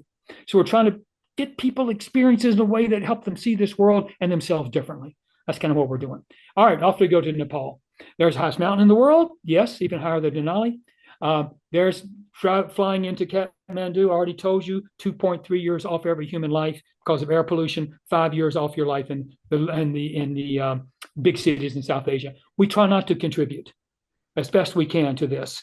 We ride in public transportation. There's our group from a couple of years ago, riding public transportation wherever we go. 2 values of public transportation. One is you're not getting in your own vehicle and acting like the uppity American who's coming and wants to ride in their own van or their own taxi or whatever all over town. You're sharing rides, you could say, and hopefully not contributing as much to climate change. And the second thing is you're with the people. You're integrated into the world of the people who live there, and people where we go respect that. They respect the fact that we don't mind putting ourselves out a little bit. We had a woman from Nebraska with us, last year, not this January, but last January, who'd never been on a public bus before. I mean, she's from Nebraska. She can be forgiven. But I'm just saying. All right, on we go. Wildlife Park. So we go to Chitwan National Park along with the border with India. I'm going to just talk about wildlife dynamics here for a moment. For the first time this last year, we saw a guar. I don't know. They call it a bison there informally. They can be 3,000 pounds and belligerent. We were on the other side of a river from this one, fortunately. We also, for the first time, saw a sloth bear. Yeah, that was new to us. Gharial crocodiles, don't worry, they're pescatarians. 5th graders say they only eat pests. And then we also see marsh muggers, which would eat us. Crocodiles have a problem. They're reptiles. They lay eggs. You all may already know all of this information. Forgive me for repeating if that's the case. They lay eggs. Whether it's going to be a male or a female when it hatches depends on the outside air temperature. The warmer it is, more likely to be a female. The cooler it is, more likely to be a male. And then I say to the middle schoolers, because we know guys are cool.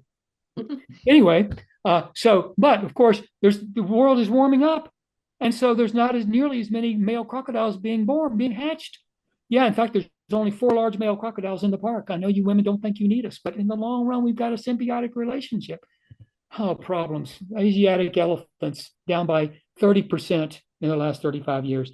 There may be 40, 50,000 in the wild now. This is in the national park there, so kind of in the wild, you might say. Rhinos, what they've been threatened with. One just went extinct not long ago in Africa.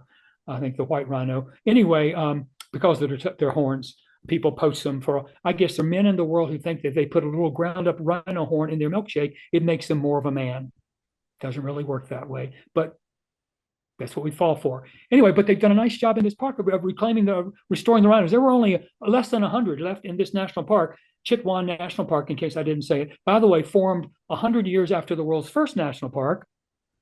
Yellowstone, 1872, Chitwan, 1972.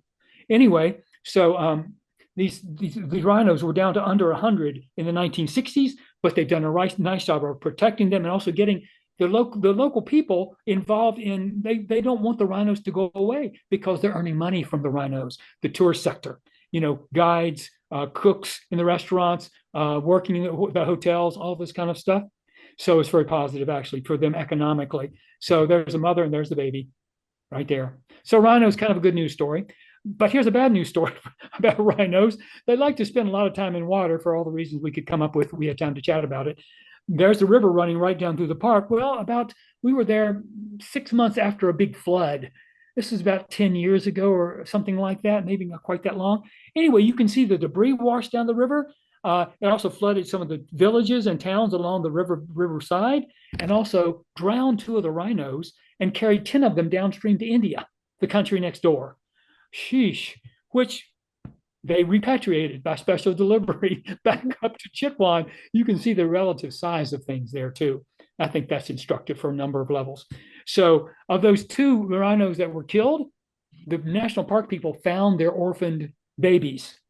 And they found these babies 8 years ago. Now here they are as 8-year-olds getting ready to be re-released back into the wild. So just kind of a cool thing, a little side factor of that. And then, of course, the floods affect people too. We're not going to talk about that quite so much right now, but floods really affect the people. There's landslides. Also, I'm going to show you more pictures later. I think there are landslides they're being more prominent in the world right now. And then they block rivers for one thing up in the Himalaya, and then eventually a river is going to have its way with an earthen dam, and shoom, there's a big flood coming. You have a cataclysmic flood coming down, and just you talking to houses like Tinker Toys. And by the way, our friends at Shakti Samuha, the anti-trafficking group that we work with in Nepal for our women and girls programs, supporting their work as anti-trafficking, they said climate change causes insecurity, insecurity increases trafficking. In other words, if people don't have their normal ways of dealing with food production, with getting things to market, with commercial activity, all kinds of things that climate change has the possibility of impacting, then your daughter becomes your commodity, and she can be trafficked as a way of the family trying to earn some money in one way or another. Often it's out of desperation. They think she's going for an education. They think she's going for a job. They think somebody loves her and is going to marry her. No, often it's trickery. That's a whole nother story we're not going to get into. I can't show you faces from these survivors of trafficking. I'm getting off track. All right, so we do support girls' education for the reason I told you earlier in the presentation, and that is to draw down 2 of the top 10 most important things we can do in this world to combat climate change.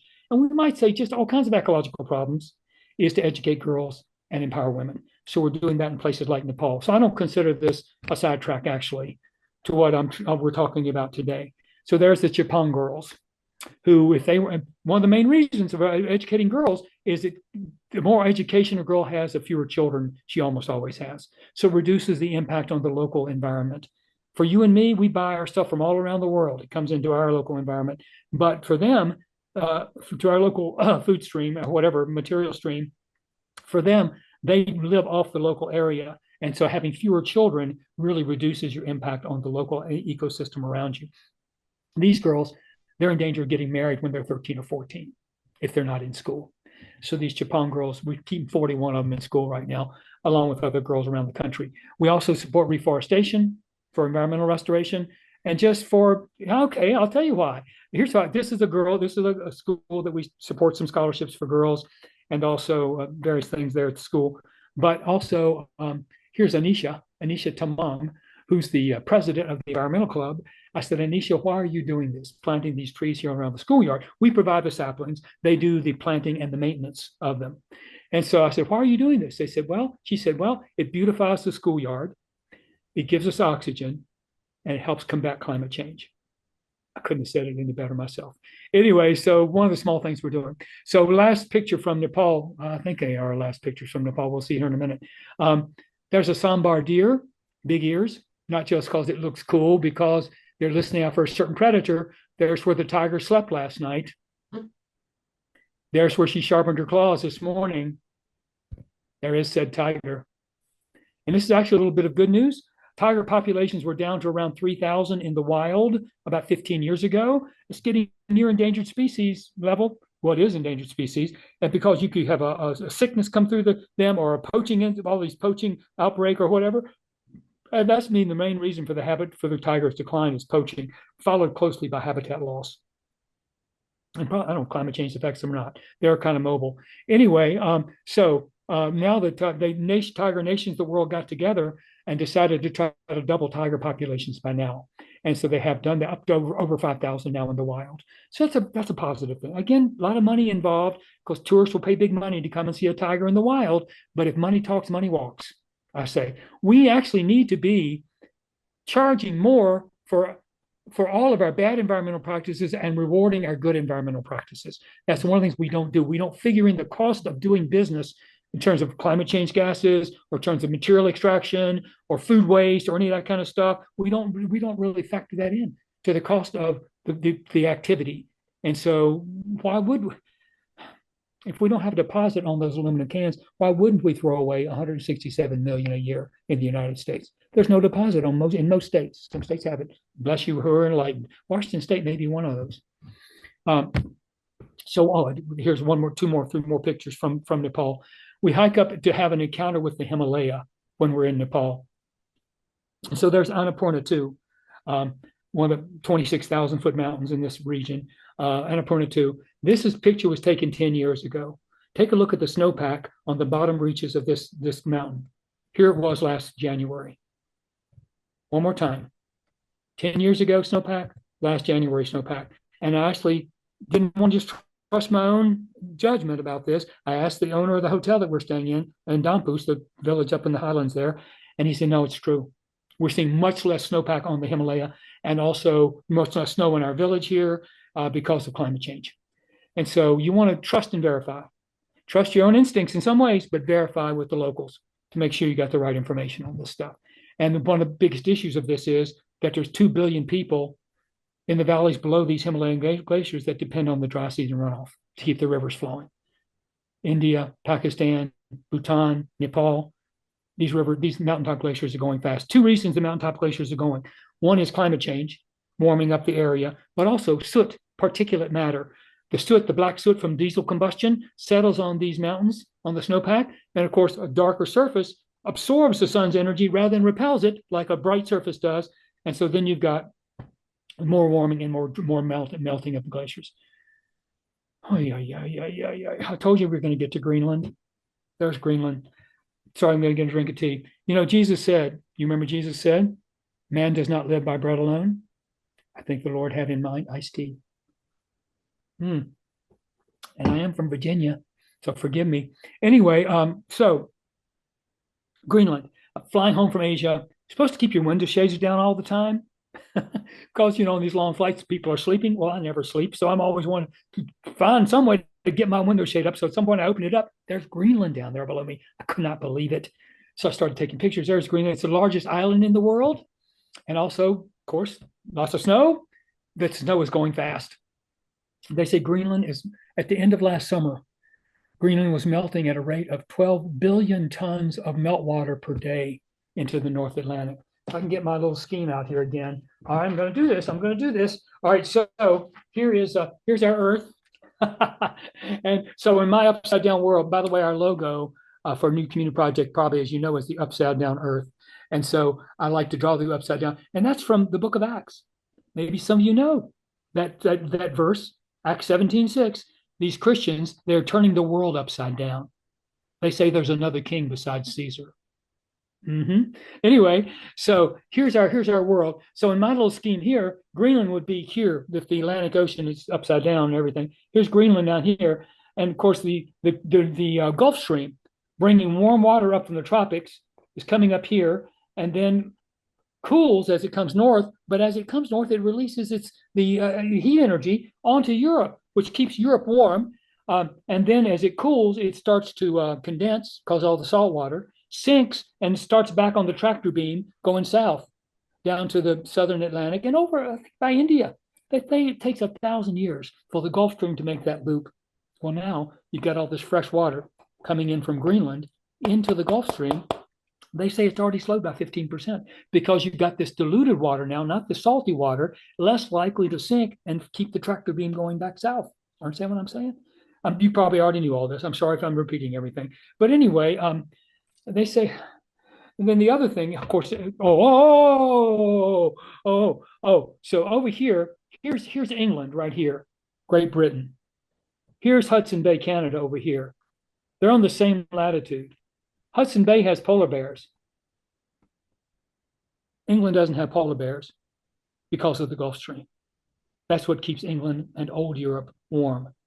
So once the Gulf Stream stalls, probably a humanitarian catastrophe if it stalls, because the food production. Think of Europe's going to be like Siberia. I mean, that's what we're talking about here. Plus, if Greenland ever all goes, they say a 23-foot rise in sea levels. Won't happen in our lifetime. Again, why worry? Not going to happen in our lifetime. Oh, gee. All right, I'm going to tell you a quick story. All right, so when I was a kid, first of all, am I telling you this story later? Let me see if I'm telling you this story later. Maybe I think I'm telling you this story later. Never mind. We'll talk about it later. All right, so there, Greenland, 23-foot rise in the pipeline, so to speak. Borneo. All right, so I'm trying to show you just pictures at this stage about our impact on nature, God's creation, absent humans, pretty much. So I'll talk more about the human impacts of climate, of all these issues, environmental issues later. But this is my little environmental, just nature kind of part. We're in Borneo. We took our first learning tour to Borneo last summer. We're going again this summer. Got a couple of seats. If anybody's interested. Anyway, orangutan. Orangutan populations are down by 150,000. 150,000 in Borneo in the last 25 years. We're going to talk about why. Anyway, they're great apes. They're the world's largest animal that makes its nests in trees. There are some proboscis monkeys. A lot of these species in Borneo are endemic species, only exist there. So and then you can see, I don't know if you can see the monitor lizard there, pretty nicely integrated into the root structure there of that tree. I don't know what their predator is, but there must be something they're hiding from. Hornbills. We did do some snorkeling. We actually saw, I didn't take this picture of the starfish, but we actually saw a blue starfish like that in the coral reefs. We've already talked about the problems facing coral reefs in the world. And then sun bears. Sun bear populations, there may only be 1,000 left in the wild. And their population has gone down by 35% in the last 30 years. Sun bears, they're called sun bears because they get that yellow patch on their nose and they got some on their chest too. So they're I guess endangered. They're endangered by a couple of things. This is the guy, Wang Tae, in the foreground here, who is, there's our group from last summer. Yeah, you probably know some people in that circle there.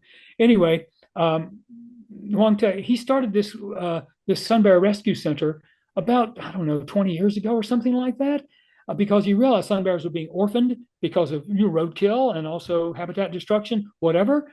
Also, people catch them as pets into the pet trade. I mean, bears grow up. It's the smallest bear in the world, but it still gets to be 5 or 6 feet when it's fully grown. So then he takes them in from the pet trade. Also, people, their body parts, paws and other kinds of stuff sell on the market. And then bile is extracted from the sun bears. So they keep I'm doing it like I've got a needle here. I have no idea how they're extracting this bile from the sun bears. But anyway, they're extracting the bile. And so sun bears population are at risk. And so he's done what he can to sort of restore them and also tries to reintroduce them back in the wild then. He gives us a personal tour every year we go there. And there's another picture of a sun bear. You can see the yellow on the chest, thus the name sun bear. Those claws come in handy when you're climbing a tree to steal the honey from stingless bees. First of all, that's just not fair, stealing the honey from stingless bees. But these bees have a defense. I got a picture in the Amazon rainforest last May of a hive of stingless bees, and they make their hives back in the crevices of trees. So they're pacifists, you might say. They're not coming out to sting you. They're just about hiding their stuff from you. And so they're putting their honey back into the crevices of trees. And, you know, bears got jaws and claws, but they can only get so much of this honey in this situation. So, yeah. Borneo, biodiverse, 6,000 endemic plant species only live there. Yes, huge forests. We'll tell you more about that in a minute. But also the world's largest flowering plant. This is a Rafflesia. The blossom is 3 feet across.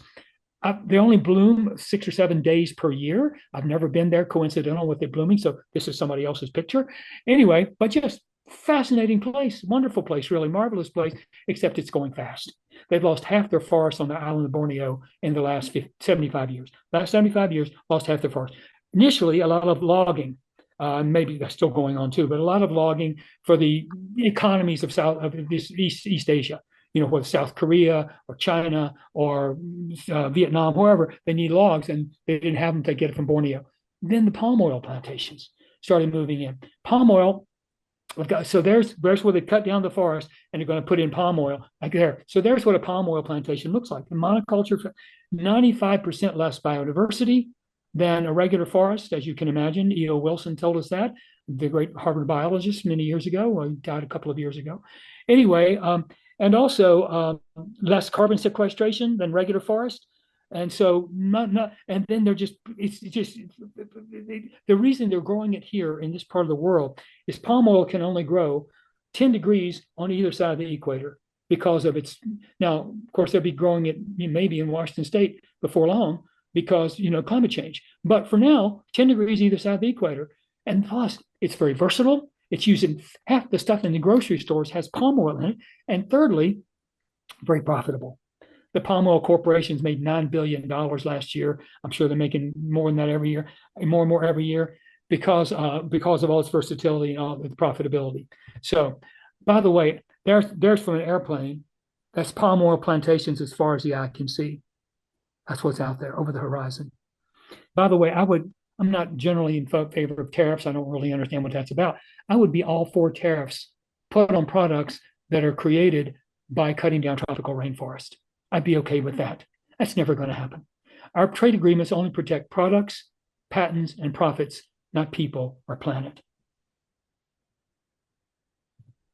And cutting off peatlands. Peatlands are being drained and burned over to create palm oil plantations. And this peat stores up a huge amount. It can be hundreds of feet deep, the peat can be. It stores up huge amounts of carbon and other greenhouse gases. And last year, they said burning off peat bogs in Indonesia, Malaysia, this area of palm oil production produced 458 million tons of carbon dioxide or greenhouse gases. 458 million, something like 2% of the world's production of greenhouse gases came from burning off peat bogs to make palm oil plantations. Again, half the stuff in the grocery store. Pick your poison. And this girl from Jonesboro, Tennessee, a brother and girl from Jonesboro, Tennessee, found palm oil in the Girl Scout cookies. I did a presentation for their group, talked about palm oil, talked about orangutans, talked about girls around the world, whatever I thought young Girl Scout troop would be interested in. She did her homework. She looked on the ingredient list of the Girl Scout cookies and found palm oil. She took it up with the mothership. The little Girl Scouts of America wrote her back and said, "Oh, little girl, don't worry about it. We've got this situation under control. We think most of our palm oil is sustainably produced. We're not really sure about the rest." And then child workers also on these palm oil plantations, maybe 1 million in Indonesia, child workers on the palm oil plantations. They said, "Well, we're pretty sure there's no child workers involved in our product stream now. You don't want to get a 12-year-old upset with you." And so she went on the warpath, got a petition campaign going with 30,000 names on it. That last count. And then I asked Olivia, her name is Olivia Chaffin. I asked Olivia, I said, "Olivia, did this cost you anything?" She was a champion cookie seller. Did she get in trouble with her Girl Scout troop, whatever? She said, "Well, I had to give up Skittles and Oreos and Ritz crackers She said, at first I was frustrated. Lots of things that I really enjoyed eating. But then I realized that if I'm helping orangutans have their homes, if I'm helping children not have to work on these plantations as exploited workers, then I'm actually good with it. I actually feel fine about it. So a question I would ask kids in groups I'm talking about, or anybody really, what do we care enough about that we give up something we really like in deference to protecting that thing, whatever that thing is, whether it's orangutans or whatever it may be. So we're working with a partner there, but actually with the forestry department. We usually work with nonprofit groups, but this is how you do it in Borneo. So they're cutting down mangrove swamps to put in palm oil plantations. So we're replanting mangrove swamps. And you can imagine, we've had time for discussion. You could come up with the things that mangrove swamps are good for. These mangroves along coastal areas, they stabilize against sea level rise. They also sequester carbon at 4 times the rate of rainforest. They also are, if you got a tsunami coming at you or a cyclone, they can take 75% of the energy out of the oncoming storm, the waves, the surge, all that kind of stuff. And their habitat, I've got a picture, habitat for all kinds of things above and below water. School of fish right there. Half the world's mangroves are gone for beach resorts, and for golf clubs, and for shrimp farms, and anything else you can think of, quote unquote development. I hate that word development, because usually what we're doing is undeveloping what God has put here as a viable ecosystem. We're finding ways to undo it, really. So development has a connotation of a positive thing. I don't like that. Anyway, so we're coming in, we're going to be doing some reforestation of the mangroves. We're committing $15,000 a year to these mangrove projects there. And meanwhile, the orangutan just holding on for dear life. Oh, how much time do I have? Do we want to go? Oh, gee, we've already blown another hour. That's incredible. All right, quick stop in Africa just for the fun of it. I love this picture because it always gets a laugh out of the kids. I show this one first from Africa. I ask them, what continent are we on?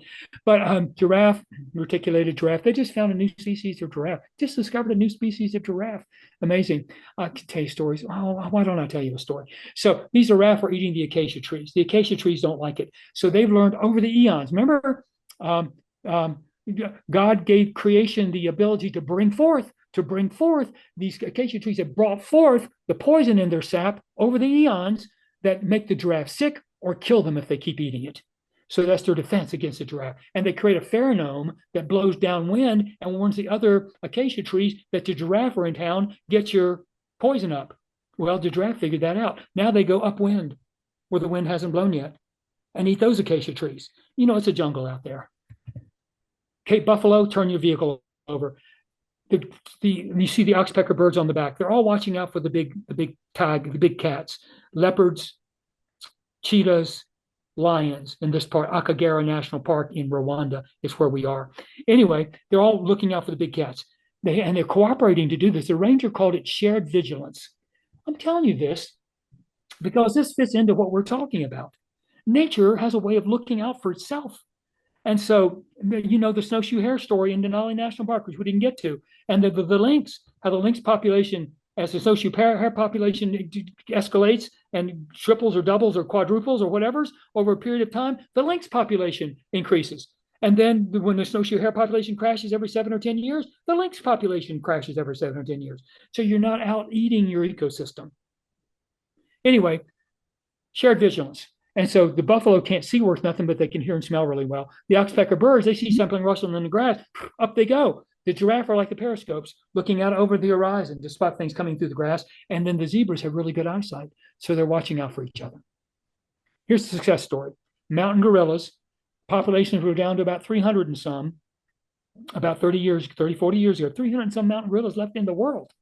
So the nation, all these countries, Uganda, Rwanda, Congo, I don't know if there's any others have mountain gorillas. Anyway, they wanted to protect them because, again, there's money in mountain gorillas. People have to pay $1,500 to spend an hour with the mountain gorilla group up in the hills. My friend took these pictures. I didn't have $1,500. My friend Becca took these pictures. There's the daddy gorilla. There's the mama gorilla making faces at you. There's the daddy gorilla charging you for laughing at the mama gorilla making faces at you. And I just read this the other day. Becca didn't take this picture. A couple of the mothers up in this mountain gorilla colony have had twins. And so the numbers of mountain gorillas have gone from 300 and some up to over 1,000 now. So that I'm going to give good news where good news is due. And they were cutting, before the, oh, well, we'll get to that in a minute. So elephants, population, oh boy, I can't even show you. I don't even have a place far enough to show you. 26 million elephants in Africa in 1800, 450,000 now. 26 million, 450,000. Anyway, they need 300 pounds of grass and 50 to 80 gallons of water every day. The elephants realize the poachers can only come out mostly during the daytime, so they come out at night now. Elephants are not dumb. They can figure some of this stuff out. So they're doing more of the socializing, eating, whatever, out at nighttime. And then water's an issue for elephants. And any creature around the world, but the watering hole that used to be there is not there anymore sometimes. So they found out how this tree, the baobab, I didn't take the insect picture. I wish I had one of these days. Anyway, they can smell water 12 miles away. They can smell water in the baobab tree, which stores up water in the rainy season. And the inside of it is like the consistency of watermelon, so it's kind of squishable. And the bark is not that thick. So humans can tap it for water. Elephants can tap it for water. They can smell the water in this tree. And so they're figuring out how to hydrate themselves, even in a source of climate change. There's a gazelle running. I wonder why. Oh, look, there are some lions, lion populations. 100 years ago, 100,000. Today, 20,000. So a 80% diminishment of lion populations in Africa. You know the reasons. Habitat loss. People, and that's a euphemism for saying people are moving into their territory. Let's just get it on the table here. People moving into their territory. And of course, people bring cows and goats and stuff like that. And so this is an AI generated picture from somewhere. I don't know where this came from, but I've never gotten a picture like this, that's for sure. Anyhow, people bring cows and things with them to these areas. And the lions, it's like free snack time. Well, of course, the people want to kill the lions then. Of course, the lions were there first. Let's just get everything in place here. But anyway, they want to kill the lions. They poison them. They put poison in the carcass of something the lions like to eat, and the lions eat it and die. They trap them. They shoot them. But this boy, Richard, I always try, when I'm working with kids groups, I always want to talk about how kids can have agency, how kids can take action to make changes. And so this boy's name is Richard. And he appreciated the lions. He respected them. They're big, beautiful creatures, and around his village in Kenya. Well, but family also had cows and goats, and so they were at risk. So he noticed whenever a car would come to his village with bright light headlights, or in Africa what they call a torch, a flashlight that's bright, the lions would scatter. He had a bright idea. He got some LED bulbs, hooked them up to batteries, set them on blink mode, put them around the cattle pen so they're blinking all night long, keeping the lions away. They all lived happily ever after. There was even a book written about this kid. So again, trying to our own creativity, hopefully, is what's going to save us. We will see, but it'll take determination too. Oh my gosh, it's 1:03. All right, what have we got next? All right, I'll get our conversation, since we took our break earlier a little bit late. I'm going to go a little bit into this next section, and then we're going to take a break. Questions, comments about any of this? I'm supposed to be pausing and asking if you've got questions or comments. Questions or comments about any of this? Things I've been showing you so far, these pictures. David, if we stop sharing, then we'll be able to see each other and converse a little bit easier. Yeah, and that's why they pay you the big bucks, buddy. So let's do that. I'm so glad he is in the room with us, people. Because I, for one, would be a lost cause, that's for sure. There we go. Thank you, Mon. Yes, anybody, questions or comments about any of these photos I've been showing, or anything I've said in terms of factoids and that sort of thing? I see that Judith has her hand up. Please, Judith. We'll get you unmuted, and there you go. I kind of knew intellectually before that there's such an interweaving between various plant and animal species and water, but your slides and your talk have really made that much more real for me, or dramatic. I mean, thank you. Well, that's why I do it. A lot of people don't have the chance to go to these places, and yet they're part of our world because of all our impacts that are around the world. And so, thank you for saying that. What else was I going to say when you said that? I thought there was something else, but never mind. Thank you very much. Anyone else? Questions or comments? Joseph. We live on the Columbia River. Yes. Depend on the flow from the glaciers in Canada. As you pointed out, the glaciers are diminishing. Canada's kind of giving us warning that the water flow that creates hydroelectric power will be becoming less. And y'all are making our aluminum out there, for one thing. They packed up and moved away. I didn't know that. Thank you for telling me. Buy somewhere else. So back to Judith for just a second. Judith, a book you might be interested in is, help me with the title, anybody, Suzanne Simard, and In Search of the Mother Tree or something like that. Something about the mother tree. And it talks about the intersection of trees in the forest with all the other life around them, and also how they nurture other species of trees, even sometimes not their own, how they can provide nutrients and protection and other kinds of things for the biosphere around them. So I just thought that might be Judith, a book you might be interested in. At some point, I meant to do this earlier. I want to post the link to our reading list on our website. It's got all these books reviewed. And so I'll try to do that before it's all said and done here today, or send it after the fact, maybe, something like that. Okay, anybody else with a question or comment on this? Yes, please, Mary. And don't forget to unmute yourself.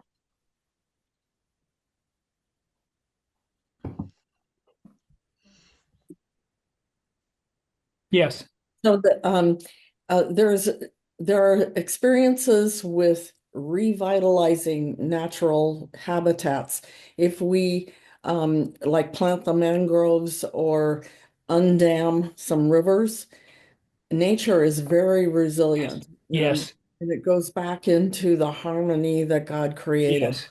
And so sometimes people resist because they figure that it's an economic hardship. But when those dams are taken out and when those mangroves are planted, things can respond and heal. And can come back to bless us. There was a group in India, I can't think of the name of the community, a group in India that there was a mangrove forest just on a kind of a peninsula or something that they really wanted to get to and to take it down and put it in their agriculture and pastures and whatever else they wanted to do. But they couldn't get in there because of man-eating tigers. Now they ate women too. But anyway, there were man-eating tigers in there. And so they were frustrated about this. But then with sea level rise, they began seeing that these mangroves were doing them a huge benefit by being there in terms of stabilizing the coastlands, the cyclones that were coming at them. They were taking the energy out of the cyclones and stuff like that. So in the end, they were grateful that the tigers had kept them at bay. So it come back as a blessing. And really, you'd almost have to think everything we're talking about here today, if we did things differently and better, it would come back as a blessing because God knew what God was doing when God created this place with the rhythms of life. By the way, before I forget to say it, one of my favorite factoids is humans are the only creature that creates trash. And again, back to Jane Goodall's quote, we're the most intellectual people on the planet. And yet we find ways to do things like create trash, something that outlives us sometimes by tens of thousands of years, if not by decades or hundreds of years, and doesn't reintegrate naturally right back into the ecosystem. Rebecca or Samuel, were you going to say something? I see you're on the screen. Yeah. Okay, just finish your own. Okay. I just want to thank you so much for this wonderful presentation. And the pictures remind me of my childhood, because when I was growing up, we catch fish near just like 1,000 meters away from my home, my house. And if we go like 2 miles, we'll see all these animal, baboon, and even hippopotamus, and the elephant. My father caught it one day with a missionary, But now there is none. Even the rivers, the streams, they are all dry up, and we don't see all these things. So I want to ask about the Alaska travel. When and how can I join? If I lose weight, maybe I can be able to follow you. And can we go together, Pat? So let's talk about how can we do this. We're going this coming August. We go the end of July and early August. We spend 5 nights camping in Denali National Park, and then we go 2 nights down into Seward for a sea life experience and see the whales and things like that. And we spend 2 nights in a hostel down there, like not a dormitory kind of, but kind of a dormitory-like place. And so, of course, we would love for you to come along. You can email me, or Anthony, maybe we can post my email somewhere. We can email me and we can have a conversation about this. Yes, that would be wonderful to have you, of course. What else? Other questions or comments, anyone? Yeah, mine. Samuel, please.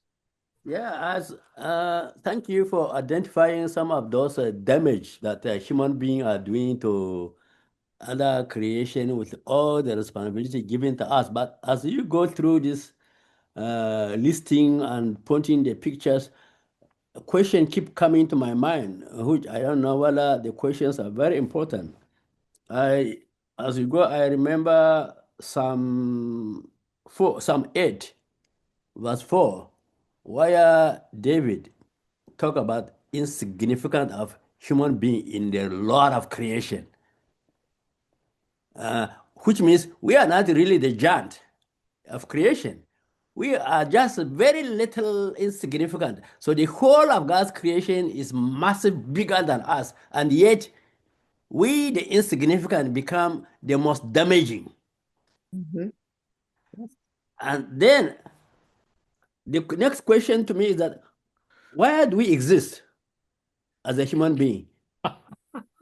Well, if looking back from the Genesis when God created us and give us authority to care, have we forgotten why we exist? And then much of the talking, we talk about damage. That is effect of a cause. But very little talk about what causes that. We don't talk about human responsibility, human behavior. We only talk about the damage. Why are we not talking much about human selfishness, human greedy, human wickedness, and human idolatry? Because we created our own God, refusing to accept and to follow the person who has given us authority to take care. We created our own God to worship what we want. And why are we damaging this? If you ask other psychologists or economists, it's all about resources. Whether it is a war or killing elephant or cutting trees, is all looking for money.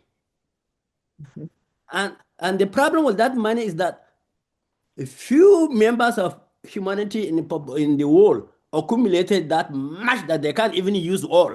Yes. Yet they're never satisfied. Yeah. So when are we going to talk about this kind of human behavior as a prevention against the damage that we have been talking about so much? Well, my comment would be, if not us, who? If not we in the church, followers of Jesus, the man who, when he died, had one shirt on his back. If it's not us, I want to read you something. It just made me think about this. Some of you may have known the environmental writer and scientist Gustavus Speth. He was a White House science advisor in the Carter administration, taught forestry department at Yale University, whatever. But at one point, he was talking to a group of religious leaders a couple of years back. And he said, I used to think that the top environmental problems were biodiversity loss, ecosystem collapse, and climate change. Not a bad list. I thought that 30 years of good science could address these problems and solve them. I was wrong. The top environmental problems that we face these days are not these three, but rather selfishness, greed, and apathy. And to deal with these, we need a cultural and spiritual transformation. And we scientists don't know how to do that. We need your help, he said to that group of religious leaders. So there's a spiritual component here that comes at the very heart of what you're talking about, Samuel. How do we move ourselves away from this other model of life to this new model of life, the one that Jesus recommends and exemplified and that God calls us to? I mean, that's really what we're about in this session, but also in your and my lives, in our own communities. Thank you. Thank you. What else? Anyone else with question or comment at this point? All right, I'll tell you what we're going to do next. We're going to move to talking about impacts. Were we supposed to take a break? Yep, I was just going to. Oh, this is a break. Oh, see, I get carried away, people. Anyway, so yes, let's take our break, Anton. Thank you very much. Please, friends, get up, stretch, come back at 20 after the hour. I almost got away with it.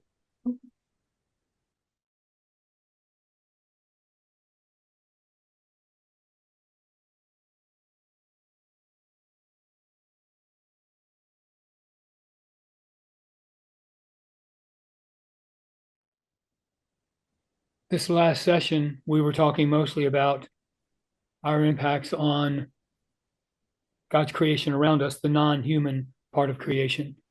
I'd like to talk now about the impact of our environmental practices on the people, other people in the world, and especially on the poor.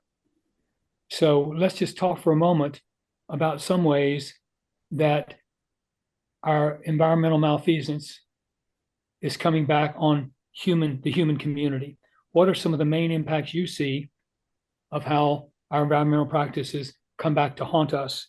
Human community in general, we'll also talk about the poor particularly, but especially the human community in general. What are some ways that what we're doing is coming back to harm us in some way or another, or will be coming back to harm us in some way or another? So, Mary, I see you showing up in the screen here. I don't know if that means you've got a comment or not, but if you do, please go ahead. Sure. Well, when you think about the heat waves and heat domes that have affected human beings in the United States and around the world, it's just amazing. And we in the Northwest, which is usually not quite as hot, had a heat dome a couple of years ago that was really impactful. Not only melting the snowpack and things like that, but creating difficulty and danger for people in the hottest parts, which are often in cities where there's a lot of concrete and less green, which is associated with higher incidence of health problems. If there are fewer trees, which there are fewer in poor areas of cities, it affects people's health. So both rising temperatures and diminishing amount of trees, green trees, greenery in general. So those are two things.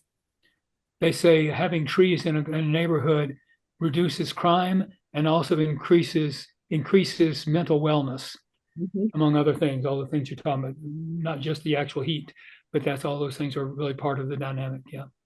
Who else? Steve, I see you on the screen here. Did you have something? Yes. I was a conscious objector in Southeast Asia back during the Vietnam War. Some of the negative impacts that war has on, I would go out at night and watch the B-52s pounding the Ho Chi Minh Trail. I would watch T-28 bombers go out on their daily bombing sorties. They sprayed a lot of Agent Orange. And so since they sprayed Agent Orange, it's a defoliant. So war through bombing, through defoliants and such continues to do severe damage to the environment. Well, and we can only imagine, Steve, this latest conflict with Iran and all the oil terminals and other things that have gone up in smoke and will continue to haunt their communities there as well as the globe for years to come. Not to mention moving all that military apparatus just into that region from wherever it was coming from. Yes. Janice, did you have something? Maybe two things.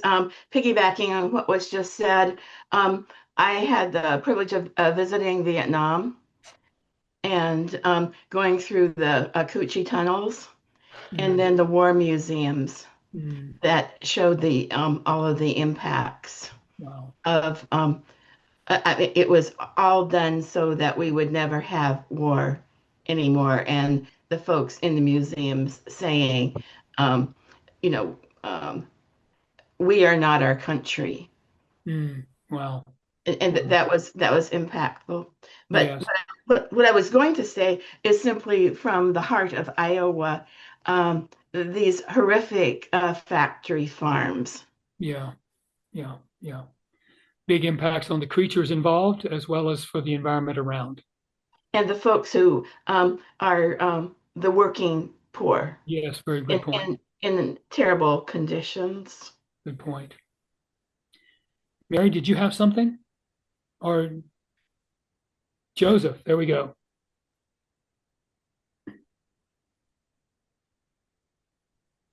You're muted, Joseph. You're muted. I grew up in the corn and soybean areas of Illinois. A researcher here at the Ag School, the university, said about another 1.5 degree temperature increase, and primarily corn will now be grown in Saskatchewan. Yeah. So what are the people in Iowa and Illinois going to do? Yeah.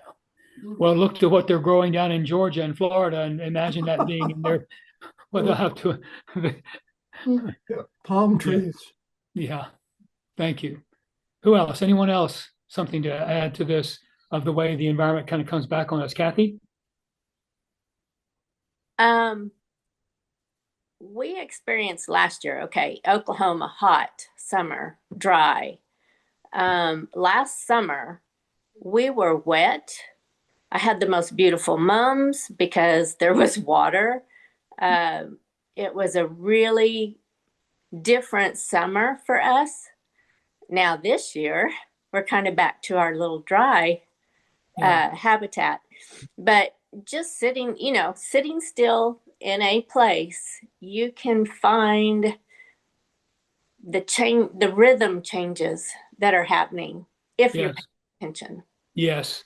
And that's one of the big problems, Kathy, is that we're not paying that much attention. Yeah. A lot of us may have heard the name Aldo Leopold, the Sand County Almanac. I guess back in the day when he had his little Wisconsin farmette, or farm, I don't know, he would keep track of when the first whatever bloomed, when the first migratory bird arrived, et cetera. And tracking that, you can see the progress or digress of climate change over those years. So the fact that we're not paying attention to what's going on around us is much to our detriment. But who's got time for that anymore? Honestly, who knew that 3 billion fewer songbirds? We're not outside any to hear them that much anymore. So yes. Who else? Anybody else comment on this, how things are coming back on us? Yes, Dick and Joyce. I'm Dick. No Joyce here. Okay. I'm Dick Ranke. And we're trying to make an appeal to the privileged and the well-fed. And that's most of us and the people close to us. Yes. Even here in metro area of Minneapolis, the people downtown in poorer neighborhoods, people that have problems we can't imagine. We're not ready to act to change. Yeah. What needs to be changed. Yes. Also, they're proposing a huge dairy operation not far from the Twin Cities here. One of those, what do they call it? A factory farm? Or they do. Anyhow, it's as though they never heard of Kenny Montfort and Greeley, Colorado 50 years ago. Same thing all over again. They'd like to see. Oh boy, oh boy, oh boy. we don't learn from our past very well, and we don't look forward to the future very well. Yes. Well, I tell you what, I want to move on to talk about another part of the world as where environmental impacts are affecting people in a way they don't really deserve. So I'm going to go back to screen share here for a second. And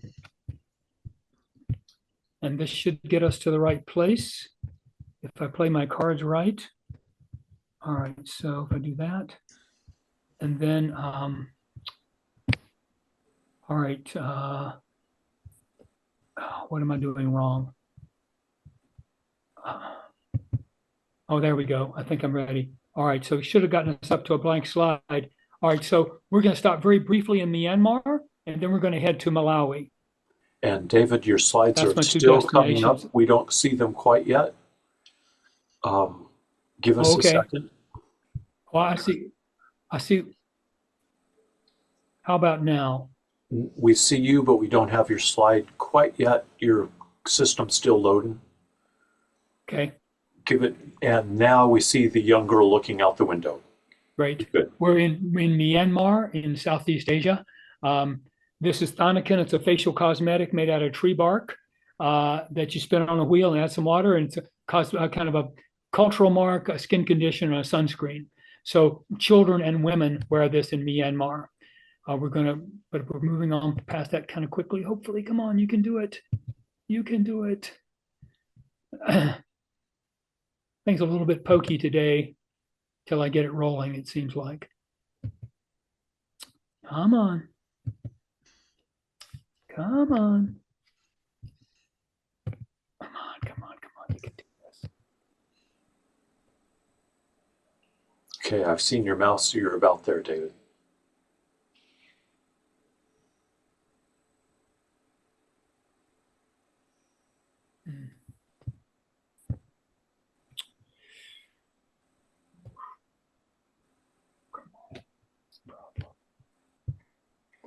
What is the problem? Your computer's just trying to catch up and run as fast as you are.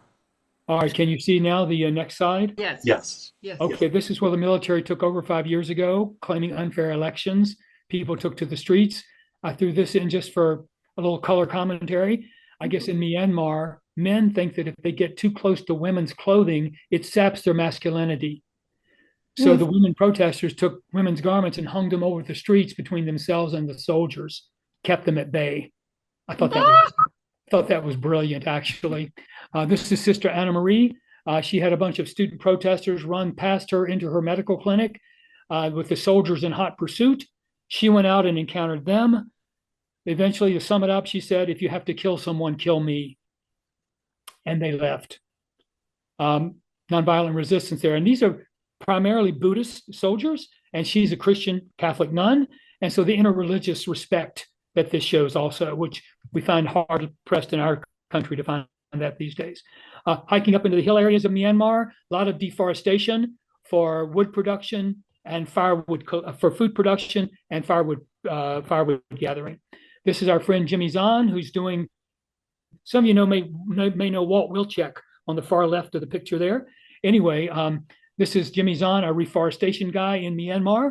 We're planting 200,000 trees around the world every year at New Community Project, and about 6,000 or 8,000 of them in Myanmar, also known as Burma, or we send him $1,000 a year to do these operations. They also support young women in Myanmar is right beside China, and China had the one-child policy, and so everybody wanted to have a boy. There's no girls around. Again, think about not looking ahead. There's no girls around for these boys to marry. So they send down recruiters to grab these girls, not to grab them, but to entice them to come to China, where they think they're getting a job or an education, and instead cross the border and meet their new husband. So one way of, again, so they become baby machines, essentially. So Jimmy and his wife put up these girls to come in from the hill areas near the Chinese border and come down and be in school to keep them out of harm's way and to keep them out of the baby production process, I guess you might say. They also take in refugees from the conflict that's going on around the country. There are some kids, and mostly kids and women, and then he puts the kids to work planting trees with him, which I think has to be therapy for the kids as well as for the forest. Down the Delta we go. There's our group from a couple of years ago. We're helping women, as we talked about empowering women a while ago, how important that is for engaging climate change, but also just environmental problems in general. So we're helping women start small businesses. You can see the cluster of different kind of operations that they're doing there with funds from our Give a Girl a Chance fund. Also, but this is also in the tidal zone of Myanmar down the delta. And you can see there how the tide rises and falls in that picture there. You have their houses up on stilts. Well, this is also their main food production, rice production area. And so as sea levels rise, it's going to be a slow motion, field by field catastrophe as sea levels rise around the world. They've already risen 9 inches around the world, some places more than others, and we know more is in the pipeline. And then, of course, when you've got warmer oceans creating more violent cyclones, there's Cyclone Nargis, 150 mile an hour winds, 135,000 people killed in one night. So it was about 10 years ago now. But again, one of the first warning shots of climate change and supercharged storms. When we went there about 6 months later, the storm surge had wiped out all these houses, had also wiped out all the trees along the coastal area. So it felt one of the hottest, driest places I've ever been. But a few years later, we went back to the same village. They'd used some of our reforestation money. It felt like a whole different place. So there are things we can do to remediate, to make things a little better than we've caused them to be. We're sitting around, they make these wonderful meals for us while we're down the delta. Things in the ocean you didn't know were in the ocean show up on your plate. Right there. But we're also sitting around talking after dinner. And a couple things about this photo. Tin Mon Kao, the man on the left, he's been our partner in Myanmar for all the 20 years we've been active there. He passed away about 2 years ago, so I want to give appreciation to him. The woman right beside him is Sarala Lama. One of the things we're doing is bringing our partners from one part of the world to visit our partners in another part of the world when they're more of a equal standing, you might say. Sarala's from Nepal, and these women are from Myanmar, and they have a different level of conversation than when they're glad when we come. They treat us like family, but it's not like the kind of conversation because they have things in common. You know what I'm saying? And by the way, Sarala went back from this trip to Myanmar with the idea of doing the reforestation programs I was showing you some about a while ago in Nepal. She took that idea back home with her from this experience in Myanmar. So it came into play in many positive ways. The woman in the purple or the pink there, who's on the left right here, Marmar Wen, we're sitting around talking after dinner, and we've been going there for 5 or 6 years at this point. And at some point, she said to me, "Can I ask you a question?" This is when you're appreciative that your relationship has gotten that far, that they can ask you questions that might even make you uncomfortable, in a person to person and community to community and culture to culture conversation. Anyway, she said, "Can I ask you something?" I said, "Sure." She said, "Can you tell me why are some people in the world so rich and the rest of us so poor?" I don't get asked that question every day, but we probably should all be thinking about it every day. Fortunately, I just read Jared Diamond's book, Guns, Germs, and Steel, where he'd been asked that same question by a native in Papua New Guinea. Why did you invade us and we didn't invade you? He did the research, found out it's basically geography. Where you were raised, you might say, what resources that your region had to offer and how that helped your civilization develop. Thus, his title of his book, Guns, Germs, and Steel. So I was able to tell that it's her. It's not because you're Buddhist, not because you're not a hard worker, not because of your intelligence. It's just the luck of the draw. Plus, they've had invaders, Japanese and British occupiers, and also lots of military governments in Myanmar, which hasn't helped their cause. Then this last time we were there in 2019, just before the coup, we haven't been able to go back since. Her question as we're sitting around talking, how do we keep the waters from rising? I didn't have a quick answer. And here are some events, some things about the waters rising, flooding, landslides, waters, rain patterns and all that kind of stuff are so blessed, such a blessing, but also so destructive in many cases around the world these days. And so there we go up to visit the dry zone, which is the opposite case of, you might say, the dry zone of Myanmar, where you can see the reservoir down below the last marker there in terms of looking at the height of the reservoir. And these women have pretty much a bamboo culture, and now they can't, it's so hot and dry, they can't grow their bamboo. They're having to go to China to work as sugarcane cutters. I can only imagine what sugarcane cutters get paid in China as day laborers there. So they said they lost half their village. People have migrated out because they didn't have work anymore. So anyway, we're planting trees, as we do in many places in the world. There you see some projects in the Delta on the right. You also find they have a day, World Environmental Day. They use funds that we send and plant, even in the midst of the Civil War. They're planting these tree reforestation efforts down in various parts of Myanmar, where the Myanmar Baptist Convention, our partner, is active. You can see, I think they've even got our name on the sign back there somewhere. Just the fact that they're the kind of resilience they have to carry on with something you might think would get pushed to the side in a civil war, which is earthkeeping, but somehow they've got the mindset to keep it going. And then the bottom left picture, women in the community have used some of the income from their microloan projects to start these businesses to build a cyclone shelter. So when the next big one comes, they won't lose half their village like they did last time. So again, women do the right thing often with the money that they earn to protect the community from environmental calamity as well as other things, when sometimes men don't have that same sort of sensibilities or sentiments, you might say. Bye-bye, Myanmar. Oh, thank goodness it's Malawi next, because I was hoping we'd get to this. There's Taona Makunje from Creative Solutions for the Environment in Malawi, visiting with my partner Pete up in Vermont, who's our coordinator of our Sustainable Living Center there in Starksboro, Vermont. She was there, happened to be in Vermont on an exchange program with the State Department back in 2018. She also came along with a friend of hers to our supporters dinner, where, by the way, we have Ben and Jerry's ice cream because we have a contact there. Anyhow, she came along with a friend of hers to the supporters dinner, and she said, she saw my pictures. She said, "You've got to come to Malawi." So that's how we got started in Malawi, actually. I have to admit, I had to kind of look it up on the map to see exactly which part of Africa it was in. Anyway, so here we are in Malawi on our first trip there in 2019. Tom Benevento and I went there to just explore the lay of the land and understand what the situation was. They were down to a meal a day. If any of you saw the movie The Boy Who Harnessed the Wind, set in Malawi 20 years ago, down to a meal a day then. It's a chronic condition because of climate change, drought and floods. There's flooding. You can see what it did to the cornfield. You see what it does to the infrastructure. And you've got river nearby, the Sheer River.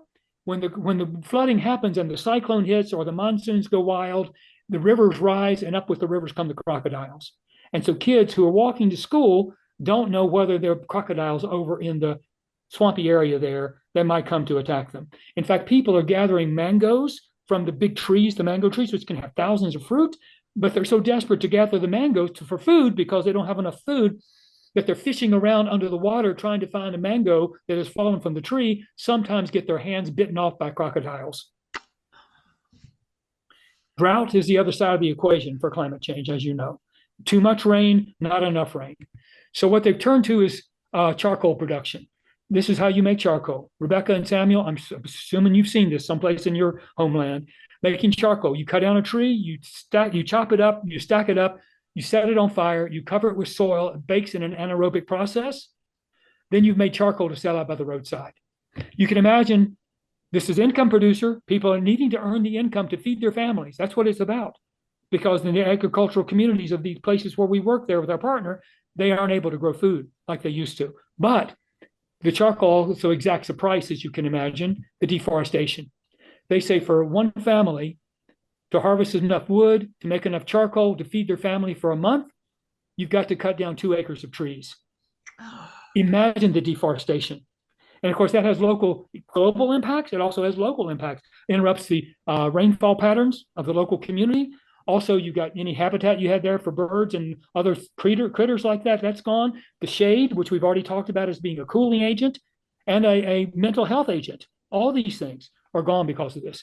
So we initially left $1,000 there the first time we went there, just to help them bridge the gap between whatever food they had and when the next harvest came. And by the way, they're not causing climate change. This is why this is a justice issue. The carbon footprint of a person in Malawi, 0.3 tons per person per year. United States, 17 tons. So the rich world's causing these problems. It's coming back to bite the people in the poor world. And so this felt like reparations, like we're providing something that they didn't deserve. So we're planting trees there. We plant probably 60 or 70,000 trees in Malawi every year through our partner Creative Solutions. Tom Benevento in the middle of the picture on the right there spent 3 months in Malawi working with the local communities to try to strategize together about climate-friendly food production. One of the groups we've been working with is the Jane Goodall Institute. And may she rest in peace. Oh my goodness. She realized decades ago that if people around a national park don't have enough economic viability or food production, the national park is not safe. And by the way, since she began her work in 1960 in Tanzania, half as many chimpanzees in the world. Anyway, so Tom and I, we've been working with her and her organization to figure out how to incorporate trees along with agricultural production. It's called agroforestry, and there you see an example right there. Here's another place, a before and after picture of integrating some of these principles into the process. You see there's on the top left is the before, like 3 or 4 years ago, and that's after we've been working with them. Not that we're bringing all the brain power, but we're bringing creativity. We're working with them to draw out what they have knowledge about local environment and putting all that together to have a more productive system and also a more reforested system. You can see right there before and after. So working at replanting things, getting food integrated, production integrated into forestry projects, and trying to find a better way forward, and helping girls go to school. Again, I hate to keep repeating this refrain, but about 10% of Malawian girls are married before they're 15, 50% are married before they're 18, and to keep these girls in the education stream is really an inhibitor for them having children and keeps them also much more prosperous and a life full of possibilities. So these girls were walking 14 miles each way to school each day. I'm a bicyclist. I had an idea. So we started a program called A Girl and a Bike. So for $200, a girl gets a bicycle and a much quicker, shorter ride to school. Plus, they were having to get up before dawn and getting home after dark. Not safe for a young woman. So anyway, we got them the bicycles. We keep raising money to provide bicycles for them, and off they roll to school. And then when they get to school, some of the girls go to schools 50 miles away. One of their problems there, of course, is malaria. Africa is a huge issue in malaria. It kills about, I think it's 500,000 children a year in malaria. And you can see there, only some of the beds have mosquito nets. This is for lack of $6 per mosquito net, at least in Malawi. And so we've had campaigns to raise money to buy mosquito nets, provided as part of our funding now for these young women to have mosquito nets because malaria, the impact of malaria. And malaria, by the way, is expanding. Mosquitoes that bear malaria are expanding their range because it's more humid and also it's warmer in different parts of Africa than they were before. And so their range is expanding and their population, the mosquitoes populations are increasing. So climate change is having a factor there as well. And this is Natya Sali. She's one of the organizers of the program there. I asked her at one point at the end of our visit, I said, Natya Sali, have you ever done anything like this before, organizing these environmental events and all the kinds of things you've got to do to make your community more viable for the people living here? She said, no, I've never done anything like this before. I said, why are you doing it now?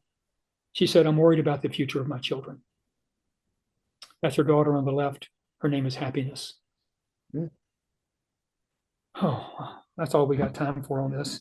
So we were going to go to some other places, including the Amazon rainforest, which, by the way, we've still got seats available on this year's trip, which is at the end of May and early June. So I'd love to have some of you along, but we're not going to be able to go there today. So we need to start wrapping up here as our time is short. So I'm stopping short here on the, let me ask you, got any questions about Malawi or any of these things I was talking about in these stories I was just telling, either Myanmar or Malawi? Questions, comments? I'm trying to reduce my screen, so we'll see what happens here. Rebecca had her hand up. Yes, Rebecca, please. Well, it's not Rebecca, it's me. Samuel, please. Yeah, not directly in Malawi, but related to Malawi. Before I ask that question, you know, one of the responsibility God has given us in the scripture is to be fruitful and increase in number, which in other words, a population. And sometimes in Africa, some of those kind of interpretation is being done to just fill the earth with the children and whatever without control. And now population has escalated so big that people find it very difficult to get a food to feed them. And that's why they ended up in cutting trees, burning bushes, and whatever which actually create more problem than what the scripture is saying. And then the next part, like in Nigeria, for example, which is similar to other African country, environmental issue has become a two-edged sword. When you have more forests, some people, government has tried to raise tree. The more you have forests around you, this forest in Nigeria, particularly today, has become a breeding place for terrorists, bandits, armed robbers. Yeah, yeah. And so, for the safety of life, people prefer not to even have a tree close to them. Also, sometimes when we walk here, seeing tree all around, we always think if this is in Nigeria, the whole village will be kidnapped. So this is the problems that some of those countries are facing, which is difficult to control. What a quandary. What a quandary you find yourselves in. And just to tie this back to our theme of our morning, they say sometimes these militias are populated by young men whose farming communities have been decimated by climate change. And so they find out, where can I earn a little money? Where can I get some standing in the community? And so they come back and they join these militia groups. So, you know, all this sort of, these all things in a strange way are related. But also your question, your comment about the population growth, that actually leads me into the kinds of things I wanted to talk about next, which is where do we go from here? And I wanted to say that we, in some ways, have a little bit of an excuse as a human community for where we find ourselves in relation to the environment around us. We've never really been here before. We've never had this level of population on the planet.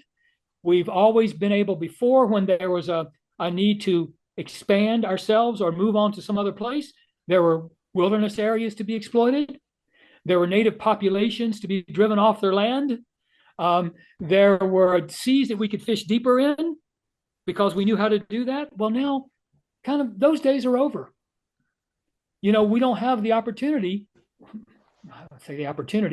to exploit areas that we in the previous years would not have had to worry about exploiting. So we found ourselves in a new place, a place of limits, you might say, population limits, forest limits, sea limits, you name it, we're facing these limits. And so the question is, how do we adapt to this new place we find ourselves, where in human history, we haven't really been here before. And so really does require a whole new way of thinking.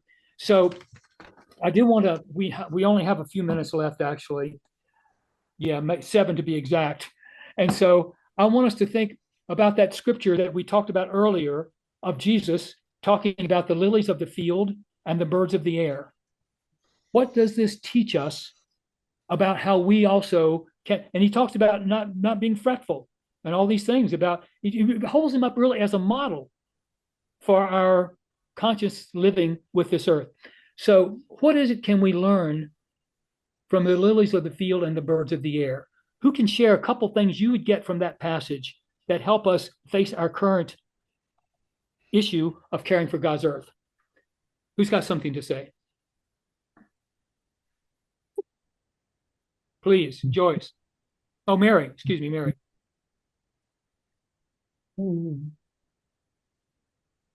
So I would think that am I muted? No, you're good. You're good. Okay.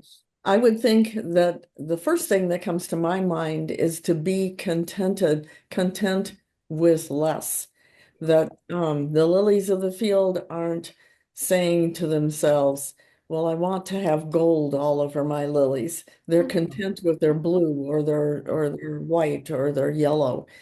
And with our consumer society, we're encouraged not to be content, to get the latest fast fashion or a bigger whatever.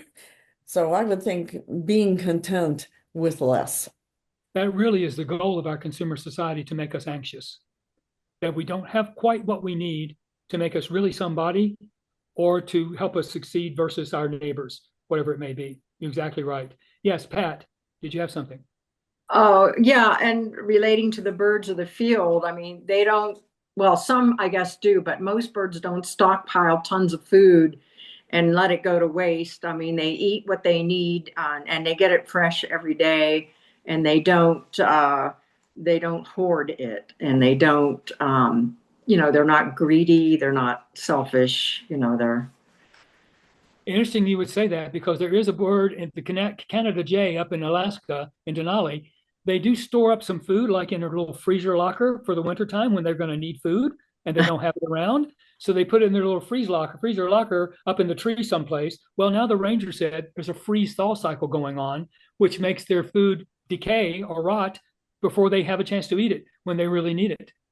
So even the creatures that do plan carefully ahead found themselves kind of their plans torpedoed by human activity. Stephen, did you have something? Just one-liner. I like the statement, God meets all of our needs, not all of our greeds. That's great. Yeah. And you maybe, I have the Shalom Youth Peace Pilgrimage back in the 1989 that I was on as part of the general board staff then, live simply that others may simply live. Yeah. Mm-hmm. Next, who's got something else? Someone else got something related to this particular passage? No. Yes, go ahead, Judith. Go ahead. This isn't related to that particular passage, but related to where do we go from here. Please. And I have a feeling everyone here probably knows about CSA's, community supported agriculture. And we have a number of them where I live in the Lansing area in Michigan. The community supported agriculture, either one farm or somebody that goes to a lot of farms locally will bring produce together. You pay up front for the 14 weeks, and then every week you get a box of what is, harvested now. And there are so many advantages to that. One is you don't have the huge carbon footprint of transporting things from Yes. California to Yes. Michigan, or even Yes. from Iowa to Michigan. So that the transportation thing, it's supporting local small farmers, which is important. The food is, of course, tastes better. It's fresher. It lasts longer because it's fresher. So you have less food waste. Yeah. And you also have less food waste because you don't, the transportation factor. So I really appreciate the community supported agriculture groups. And hopefully there'll be more of them in the future. I don't know how widespread that is, but. Well said, well said. And I think there are various regions of the country where I travel. I do kind of run across them with some frequency. And so, yes, it's a very promising development. Let me ask, related to what Judith was just saying, what other promising systemic things have you seen going on in our world these days? Can you think of other things that are happening in a broader scale, like community support agriculture, that seem to be leading us in a good direction or a better direction than we've been going? Steve, did you have something, or are you just on the screen from last time? Anyone else? Yes. I forget what I was going to say. Well, maybe I'll tell you one thing I had on my mind just as I was thinking about you speaking. 90% of the new power generation being put in around the world is solar and wind these days. So that's a very promising. Green energy is coming more mainstream, you might say. Partly maybe they're getting the message from Iran, but also just in general, that's sort of be the direction things are going. Plus, it's generally can be cheaper than some of the other alternatives. So that is a very positive thing. I did remember one thing where we're headed the wrong direction.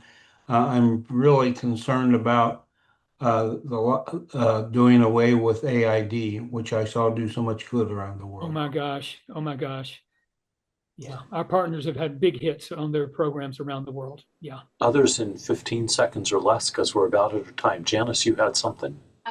Just very simply, my whole community in Ames, Iowa, has been truly blessed by the work of Robin Wall Kimmerer breeding sweetgrass. Oh yeah. And all that has come from a sense of learning from the first peoples. Great. Studying that work and studying, exchange economies. Very nice. Here's our NCP t-shirt, which has our little mantra on there of what we can all do to take a little better care of things. I'll just read it down through. Less stuff, which we've been a constant theme for us today. Lower on the food chain. We can imagine the impact that has. Lighter carbon footprint. We also know all the avenues for doing that. Learn from nature's ways, like Jesus was telling us. Love this planet, our only home. Let your voice be heard. And that's the other thing. We can't be bashful. I know often we feel reticent sometimes to toot our own horn too much. The planet doesn't have time for our embarrassment or our reticence in this situation.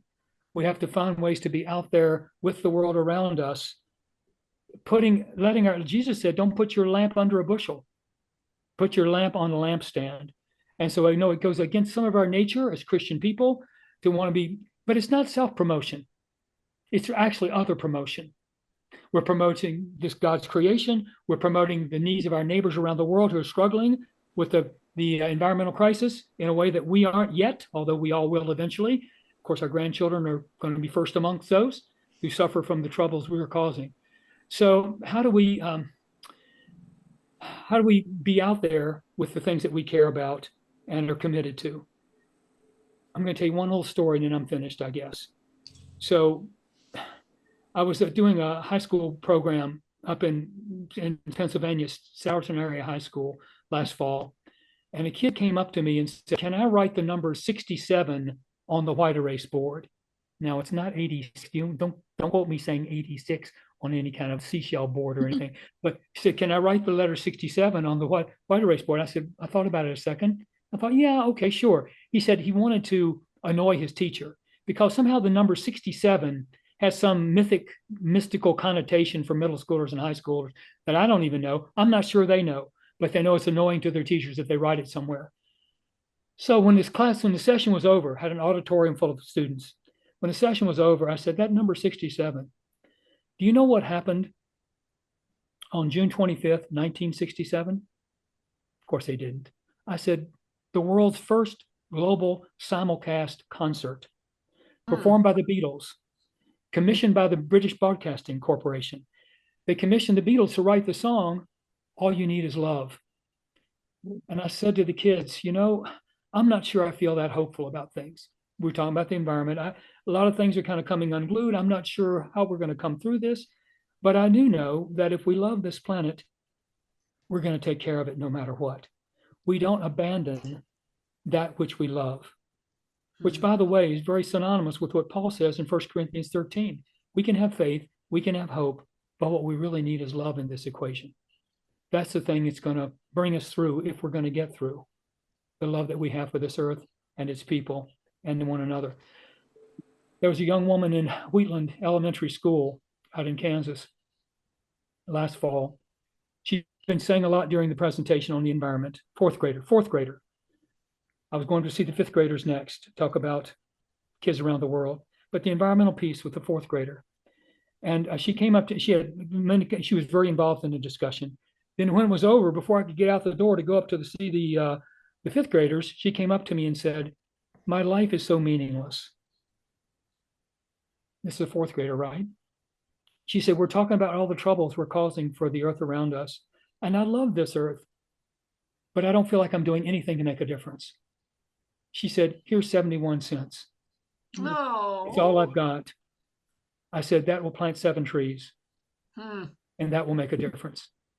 So the other blessing we get out of this is a life that's meaningful, that we're about something that matters. And that's what we need in this world, more people that are about something that really matters, not chasing the false dreams of our consumer economy. Well, thank you all very much. And thank you, David, for your 3 hours with us.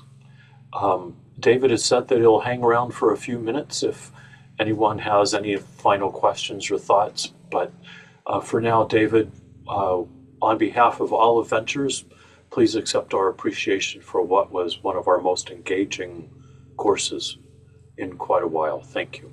Well, and to you and to Kendra for making this thing happen. Thank you all very much.